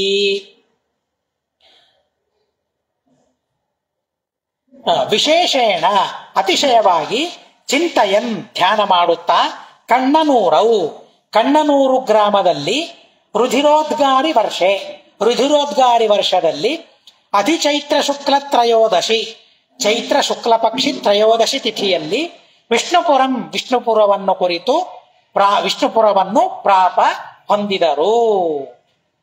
ಪುಣ್ಯವಂತರು ಅಷ್ಟೆಲ್ಲ ದಾನವನ್ನು ಮಾಡಿದರು. ಪುಣ್ಯ ಇಲ್ಲದೆ ಇದ್ರೆ ದಾನವನ್ನು ಮಾಡ್ಲಿಕ್ಕೆ ಆಗೋದಿಲ್ಲ, ಸರ್ವಥಾ ಆಗೋದಿಲ್ಲ. ಅದು ಸನ್ಮಾತ್ರರಿಗೆ ದಾನ ಮಾಡಬೇಕಾದ್ರೆ ಮತ್ತಿಷ್ಟು ಹೆಚ್ಚಿನ ಪುಣ್ಯ ಬೇಕು. ಭಾಗವತರಿಗೆ, ವಿಷ್ಣು ಭಕ್ತರಿಗೆ, ಇವರಿಗೆಲ್ಲ ದಾನ ಮಾಡಬೇಕಾದ್ರೆ, ಮಮತೆಯನ್ನ ಪರಿತ್ಯಾಗ ಮಾಡಿ ದಾನ ಮಾಡಬೇಕಾದ್ರೆ ಮತ್ತೆ ಮತ್ತೆ ಹೆಚ್ಚಿನ ಪುಣ್ಯ ಬೇಕು. ಹೀಗಾಗಿ ಅದರ ಸ್ಮರಣೆಯನ್ನು ಬಹಳ ಮಾಡ್ತಾ ಇದ್ದಾರೆ. ಎಷ್ಟು ಪುಣ್ಯವಂತರು ಅಂತ ಅನ್ನೋದನ್ನ ನಮಗೆ ಇದರಿಂದ ಅರ್ಥವಾಗ್ತದೆ. ಏನು ಅಂತಂದ್ರೆ, ಕೊನೆ ಕಾಲದಲ್ಲಿ ಲಯಚಿಂತನೆಯನ್ನ ಮಾಡಬೇಕಾದ್ರೆ ಎಷ್ಟು ಪುಣ್ಯ ಬೇಕು. ದಾನ ಮಾಡೋದಕ್ಕಾಗೇನೆ, ಪಾರಾಯಣ ಮಾಡಿಸೋದಕ್ಕಾಗಿ, ವೇದಾಂತ ಸಾಮ್ರಾಜ್ಯವನ್ನ ಪಾಲನೆ ಮಾಡೋದಕ್ಕಾಗಿ, ಶಿಷ್ಯರನ್ನ ಪಡೆಯೋದಕ್ಕಾಗಿ ಪುಣ್ಯ ಬೇಕು ಅಂತ ಅಂದ್ರೆ, ಕೊನೆ ಕಾಲದಲ್ಲಿ ಲಯಚಿಂತನೆ ಬರಬೇಕಾದ್ರೆ, ವಿಷ್ಣು ಸ್ಮರಣೆ ಬರಬೇಕಾದ್ರೆ, ಅದು ಶ್ರೀಮದಾಚಾರ್ಯರು ಹೇಳಿದ ಆ ಲಯ ಚಿಂತನೆಯನ್ನ ಅನುಸಂಧಾನ ಮಾಡ್ತಾ ಅದನ್ನ ತಮ್ಮ ಶಿಷ್ಯರಿಗೆ ಉಪದೇಶ ಮಾಡಬೇಕಾದ್ರೆ, ಆ ಕಾಲದಲ್ಲಿ ಭೀಷ್ಮಾಚಾರ್ಯರಿಗೆ ಬಂದದ್ದನ್ನು ನಾವು ಕೇಳ್ತೇವೆ. ಮಹಾಭಾರತದಲ್ಲಿ ಕೃಷ್ಣ ಪರಮಾತ್ಮ ಬರ್ತಾನೆ, ವೇದವ್ಯಾಸ ದೇವರು ಬರ್ತಾರೆ, ಪರಶುರಾಮ ದೇವರು ಬರ್ತಾರೆ, ಪಾಂಡವರಿಗೆ ಧರ್ಮೋಪದೇಶ ಮಾಡು ಅಂತ ಹೇಳ್ತಾರೆ. ನನಗೇನ್ ಮಾಡ್ಲಿಕ್ಕೆ ಆಗ್ತದೆ ಇನ್ನ ನಾನಿದ್ದು ಮಾಡ್ತೇನೆ ಅಂತಂತಾರೆ. ಕೃಷ್ಣ ಪರಮಾತ್ಮ ಸ್ವಯಂ ಆ ಭೀಷ್ಮಾಚಾರ್ಯರಲ್ಲಿ ಇದ್ದು ಆ ಕಾಲದಲ್ಲಿ ಮರಣ ಸಂದರ್ಭದಲ್ಲಿ ಭೀಷ್ಮನಿಂದ ಪಾಂಡವರಿಗೆ ಧರ್ಮೋಪದೇಶವನ್ನು ಮಾಡಿಸ್ತಾರೆ. ಎಷ್ಟು ಪುಣ್ಯ ಇರ್ಬೇಕು ಅದಕ್ಕೆ, ಎಷ್ಟು ಪುಣ್ಯ ಇದ್ರೆ ಅದು ಸಾಧ್ಯ. ಹಾಗೆ ಸತ್ಯಪ್ರಿಯ ತೀರ್ಥರು ಉಪನಿಷತ್ ಭಾಷ್ಯೋಕ್ತ ಪ್ರಕಾರದಿಂದ ಲಯಚಿಂತನವನ್ನು ಮಾಡ್ತಾ ಅದನ್ನು ಅತೀ ಸ್ಪಷ್ಟವಾಗಿ, ಯಾವುದೇ ಸಂದೇಹ ಕೇಳುವವರಿಗೆ ಬರದೇ ಇದ್ದಂತೆ. ಈಗ ಹೇಳ್ಬೇಕಾದ್ರೆ ನಮಗೆ ಸಂದೇಹ ಇರುತ್ತೆ, ಇದು ಹೌದೋ ಅಲ್ವೋ ಅಂತ. ಆದ್ರೆ ಹಾಗಲ್ಲ, ಸತ್ಯಪ್ರಿಯ ತೀರ್ಥರು ಕೇಳುವವರಿಗೂ ಯಾವ ಸಂದೇಹ ಬರದೇ ಇದ್ದಂತೆ. ಅವರು ಪ್ರಶ್ನೆ ಕೇಳಿರಬಾರ್ದು. ಸ್ವಾಮಿಗಳ ಹಾಗೆ ಮಾಡ್ತಾರೆ, ಅದು ಏನೋ ಅವರಿಗೆ ಹೇಗೆ ಕರಗತ ಅರ್ಥವಾಗೋದಿಲ್ಲ. ನಮ್ಮ ಮುಖ ನೋಡಿ ನಿನಗೆ ಈ ಪ್ರಶ್ನೆ ಬಂದಿದೆಯಲ್ಲ ಅಂತ ಕೇಳ್ತಾರೆ. ಹಾಗೆ ಬಂದಿರ್ತದೆ, ಹಾಗೆ ಪ್ರಶ್ನೆ ಬಂದಿರ್ತವೆ. ಎಷ್ಟೋ ಸಾರಿ ಹಾಗೆ ಆಗಿದೆ. ಪ್ರಶ್ನೆ ಬಂದಿದೆಯಲ್ಲ, ಇಲ್ಲೇ ಮುಂದೆ ಇದೆ, ಓದ್ತೇನೆ, ಪ್ರಶ್ನೆ ಕೇಳಬೇಡ ಅಂತ ಹೇಳ್ತಾನೆ. ಏನದು ಬಹಳ ವಿಚಿತ್ರ. ಅದು ಹೇಗೆ ನಮ್ಮ ಸ್ವಭಾವ ಅರ್ಥ ಮಾಡ್ಕೊಂಡಿರ್ತಾರೆ, ಅದು ಬಹಳ ದೇವರನ್ನು ಅರ್ಥ ಮಾಡ್ಕೊಂಡವರಿಗೆ ಮಾತ್ರ ಎಲ್ಲ ಅರ್ಥ ಆಗ್ತದೆ ಅಂತ ಹೇಳ್ತಾರಲ್ಲ, ಹಾಗೆ ಅದು ಸತ್ಯಪ್ರಿಯ ತೀರ್ಥರವರು. ಹೀಗಾಗಿ ಯಾವ ಶಿಷ್ಯರು ಒಂದು ಪ್ರಶ್ನೆ ಕೇಳದೇ ಇರೋ ಹಾಗೆ, ಪ್ರಶ್ನೆ ಬರದೇ ಇರೋ ಹಾಗೆ ಆ ರೀತಿಯಾಗಿ ಅವರು ಲಯಚಿಂತನ ಕ್ರಮ ಉಪನಿಷತ್ ಭಾಷ್ಯೋಕ್ತವಾದ ರೀತಿಯಲ್ಲಿ ಬರೀ ತಾವನುಸಂಧಾನ ಮಾಡೋದಲ್ಲದೇನೆ ಆ ಕಾಲದಲ್ಲಿ ಪ್ರತಿಯೊಬ್ಬ ಶಿಷ್ಯನಿಗೆ ಕೇಳಿಸುವಂತೆ ಜೋರಾಗಿ ಇವೆಲ್ಲ, ಇದಕ್ಕೆಲ್ಲ ಪುಣ್ಯ ಬೇಕು ಅಂತ ಹೇಳ್ತಾರೆ. ಅಂಥ ಅದ್ಭುತವಾದ ಪುಣ್ಯವನ್ನು ಸಂಪಾದನೆ ಮಾಡಿದ್ರು. ಹಾಗೆ ವಿಷ್ಣು ಧ್ಯಾನವನ್ನ ಮಾಡ್ತಾ, ಪರಮಾತ್ಮನ ಸ್ಮರಣೆಯನ್ನು ಮಾಡ್ತಾ, ಏನದು ಪರಮಾತ್ಮನ ಪಾದ ಸ್ಮರಣೆ ಅಂತಂದ್ರೆ ನಿರ್ವಾಣ ಕಾರಣ.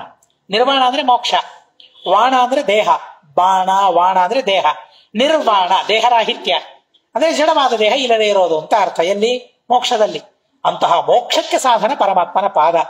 ನೋಡ್ರಿ, ಕೊನೆ ಕಾಲದಲ್ಲಿ ಹೇಗೆ ಚಿಂತನೆ ಮಾಡ್ತಾ ಇದ್ದಾರೆ. ನಿರ್ವಾಣ ಕಾರಣ ಪರಮಾತ್ಮನ ಪಾದ, ಅಂತಹ ಪಾದವನ್ನ ಸ್ಮರಣೆ ಮಾಡ್ತಾ ಪರಮಾತ್ಮನ ಪಾದೆಯನ್ನ ಸ್ಮರಣೆ ಮಾಡಿಸ್ತಾ, ಓ ಇಷ್ಟು ದಿವಸ ಮಾಡಿದ್ದಿಲ್ಲೇನು ಅಂತ ಅಂದ್ರೆ ಅದಕ್ಕೂ ಹೇಳ್ತಾರೆ, ಸದಾ ಚಕ್ರಿ ಚರಣ ಸ್ಮರಣಂ ಕುರ್ಬಾಣ ಅಪಿ. ನಿರಂತರವಾಗಿ ಪರಮಾತ್ಮನ ಸ್ಮರಣೆಯನ್ನು ಮಾಡ್ತಾ ಇದ್ರೂ ಕೂಡ ವಿಶೇಷವಾಗಿ ಈ ಅವಸಾನ ಕಾಲದಲ್ಲಿ ವಿಷ್ಣುಪುರಕ್ಕೆ ಹೋಗುವ ಸಂದರ್ಭದಲ್ಲಿ ಅವರು ಪರಮಾತ್ಮನ ಸ್ಮರಣೆಯನ್ನು, ಇವೆಲ್ಲ ಪವಾಡಗಳೇ ನಿಜವಾಗಿ. ಯಾಕೆ ಅಂತಂದ್ರೆ ಕೊನೆ ಕಾಲದಲ್ಲಿ ದೇವರ ಸ್ಮರಣೆ ಬರೋದು ಅಂದ್ರೆ ಏನು? ಗಟ್ಟಿದ್ದಾಗೆ ದೇವರ ಸ್ಮರಣೆ ಬರೋದಿಲ್ಲ. ಕೊನೆ ಕಾಲದಲ್ಲಿ ಎಲ್ಲಿ ದೇವರ ಸ್ಮರಣೆ ಬರ್ತದೆ? ನೋಡಲ್ಲಿ ಯಾವುದೋ ಹಸು ಏನೋ ತಿಂದು ಹೋಗ್ತಾ ಇದೆ, ನಮ್ಮ ಹೊಲದಲ್ಲಿ ಬಿದ್ದಿದೆ, ಹುಲ್ಲು ತಿಂತಾ ಇದೆ, ಎಲ್ಲೆಲ್ಲೋ ನಮ್ಮ ಸ್ಮರಣೆ ಗಮನ ಹೋಗ್ಬಿಡ್ತದೆ. ಹೀಗಾಗ್ತದೆ. ಆದ್ರೆ ಕೊನೆ ಕಾಲದಲ್ಲಿ ದೇವರ ಸ್ಮರಣೆ ಬರಬೇಕು ಅಂದ್ರೆ ಅದ ಪುಣ್ಯ ಇದ್ರೆ, ಪುಣ್ಯದ ಪರಿಪಾಕ ಇದ್ರೆ ಮಾತ್ರ ಬರ್ತದೆ. ಇದು ಪವಾಡ. ಇವೆಲ್ಲ ನಿಜವಾಗಿ ಪವಾಡಗಳು. ಇಂಥ ಪವಾಡ ಪುರುಷರು ಸತ್ಯಪ್ರಿಯ ತೀರ್ಥ ಶ್ರೀಪಾದಂಗಳವರು ಆ ಪರಮಾತ್ಮನ ಚರಣವನ್ನ ಮನಸ್ಸಿನಲ್ಲಿ ಧ್ಯಾನ ಮಾಡ್ತಾ ಮಾಡ್ತಾ ಮಾಡ್ತಾ ಮಾಡ್ತಾ ಆ ಜೀವ ಉತ್ಕ್ರಮಣ ಅಂತ ಕರೀತಾರೆ. ಆ ಜೀವ ಈ ದೇಹದಿಂದ ತನ್ನಷ್ಟಕ್ಕೆ ತಾನೇ ಹೊರಗೆ ಹೋಗೋದು. ನಾವು ಮನೆಯಿಂದ ಬರಬೇಕಾದ್ರೆ ಸಂತೋಷದಿಂದ ಬರ್ತೀವಲ್ಲ, ದೇವಸ್ಥಾನಕ್ಕೆ ಹೋಗ್ತಾ ಇದ್ದೇವೆ ಅಂತ ನಾವು ಸಂತೋಷದಿಂದ ಬರ್ತೀವಲ್ಲ, ಯಾರು ದುಃಖದಿಂದ ಬರೋದಿಲ್ಲ. ದೇವಸ್ಥಾನಕ್ಕೆ ಹೋಗ್ತೇವೆ, ಯಾತ್ರೆಗೆ ಹೋಗ್ತೇವೆ, ಸಂತೋಷದಿಂದ ಬರ್ತೀವಲ್ಲ.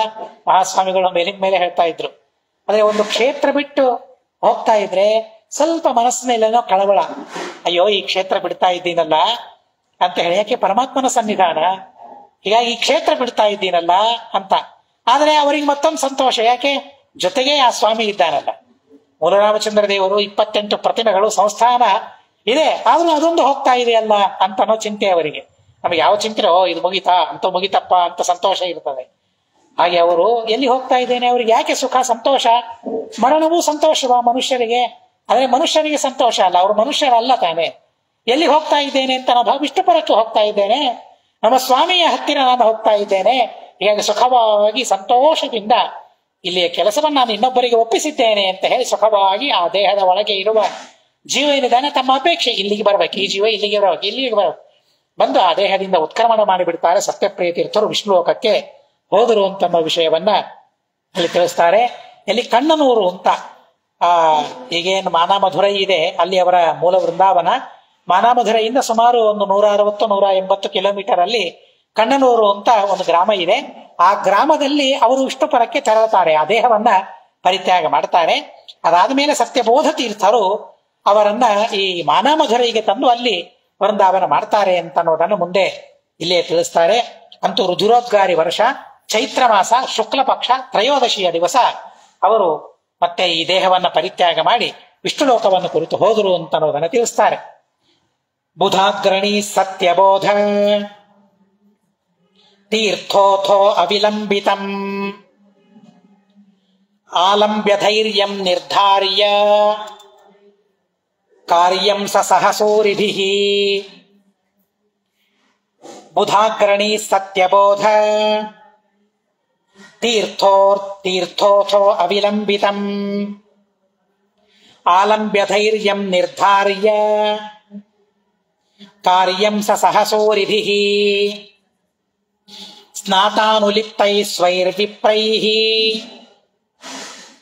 ಶರೀರಂ ಗೌರವಂ ಗುರುಃ ಗ್ರಾಮಂ ವಾನರ ವೀರಾದಿ ಮಧುರಾಖ್ಯಮನೀನಯತ. ಸ್ನಾತಾನುಲಿಪ್ತೈ ಸ್ವೈರ್ವಿಪ್ರೈಃ ಶರೀರಂ ಗೌರವಂ ಗುರುಃ ಗ್ರಾಮಂ ವಾನರ ವೀರಾದಿ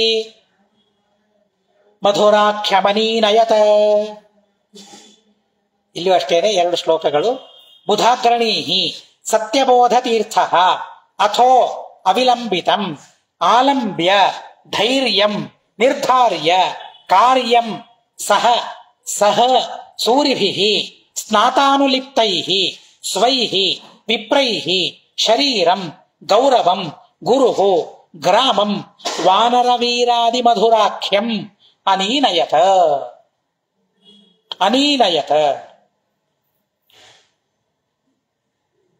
ಕಿಂ ಪ್ರತಿ ಅನೀನಯತ? ವಾನರ ವೀರಾದಿ ಮಧುರಾಖ್ಯಂ ಗ್ರಾಮಂ. ಕಿಂ ಅನೀನಯತ? ಏನನ್ನು ಒಯ್ದರು? ಶರೀರಂ ಕಥಂ ಭೂತಂ ಗೌರವಂ ಕೈಃ ವಿಪ್ರೈಃ ಕಥಂ ಭೂತೈಃ ಸ್ವೈಃ ಪುನಃ ಕಥಂ ಭೂತೈಃ ಸ್ನಾತಾನುಲಿಪ್ತೈಃ. ಇಲ್ಲಿಗೆ ಈ ಶ್ಲೋಕದ್ದು ಮುಗಿತು. ಕಿಂ ಕೃತ್ವಾ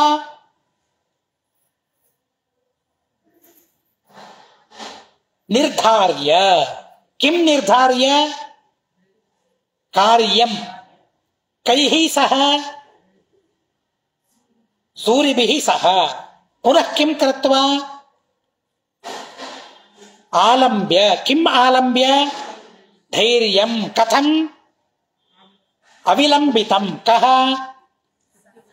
ಸತ್ಯಬೋಧ ತೀರ್ಥಃ ಕಥಂ ಭೂತಃ ಗುರುಃ ಪುನಃ ಕಥಂ ಭೂತಃ ಬುಧಾಗ್ರಣೀಃ ಕದಾ ಅಥೋ ಅಥೋ ಗುರುಗಳಾದ ಸತ್ಯಪ್ರಿಯ ತೀರ್ಥರು ವಿಷ್ಣು ಲೋಕಕ್ಕೆ ತೆರಳಿದ ನಂತರ ಬುಧಾಗ್ರಣೀಃ ಜ್ಞಾನಿಗಳಲ್ಲಿ ಅಗ್ರಗಣ್ಯರಾದ ಗುರುಹು ಗುರುಗಳಾದ ಸತ್ಯಬೋಧ ತೀರ್ಥಃ ಸತ್ಯಬೋಧ ತೀರ್ಥರು ಅವಿಲಂಬಿತಂ ಶೀಘ್ರವಾಗಿ ಧೈರ್ಯಂ ಧೈರ್ಯವನ್ನು ಆಲಂಬ್ಯ ಆಶ್ರಯಿಸಿ ಸೂರಿಭಿಃ ವಿದ್ವಾಂಸರಿಂದ ಸಹ ಕೂಡಿಕೊಂಡು ಕಾರ್ಯಂ ಮುಂದೆ ಮಾಡಬೇಕಾದ ಕಾರ್ಯವನ್ನು ನಿರ್ಧಾರ್ಯ ನಿಶ್ಚಯಿಸಿ ಸ್ನಾತಾನುಲಿಪ್ತೈಃ ಸ್ನಾತರಾಗಿ ಅನುಲಿಪ್ತರಾದವರು ಅಂದ್ರೆ ಸ್ನಾನ ಮಾಡಿ ಮಡಿಯಿಂದ ಗೋಪೀಚಂದನಾದಿಗಳಿಂದ ಲಿಪ್ತರಾದ ಸ್ವೈಃ ಶಿಷ್ಯೈಃ ಸ್ವೈಃ ವಿಪ್ರೈಃ ಬ್ರಾಹ್ಮಣರಾದ ತಮ್ಮ ಶಿಷ್ಯರಿಂದ ಗೌರವಂ ಅಂದ್ರೆ ಗುರುಗಳ ಸಂಬಂಧಿಯಾದ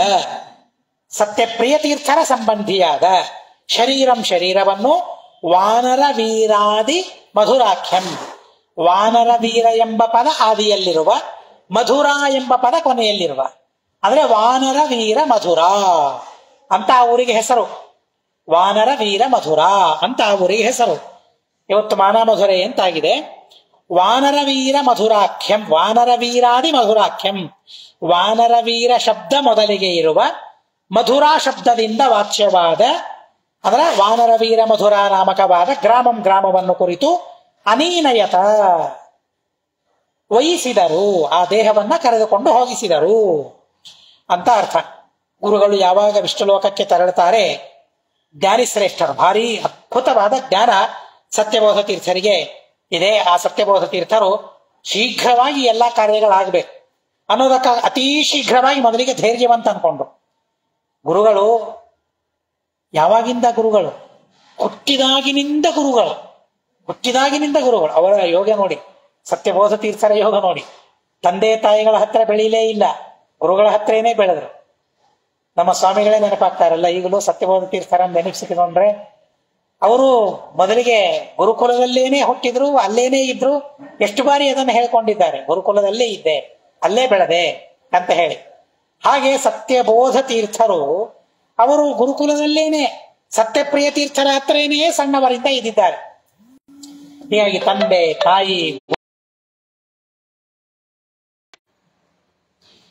ತಂದೆ ತಾಯಿ ಇತ್ಯಾದಿ ಎಲ್ಲಾ ಭಾವನೆಯೂ ಅವರ ಮೇಲೆ ಇದೆ. ಹೀಗಾಗಿ ಆ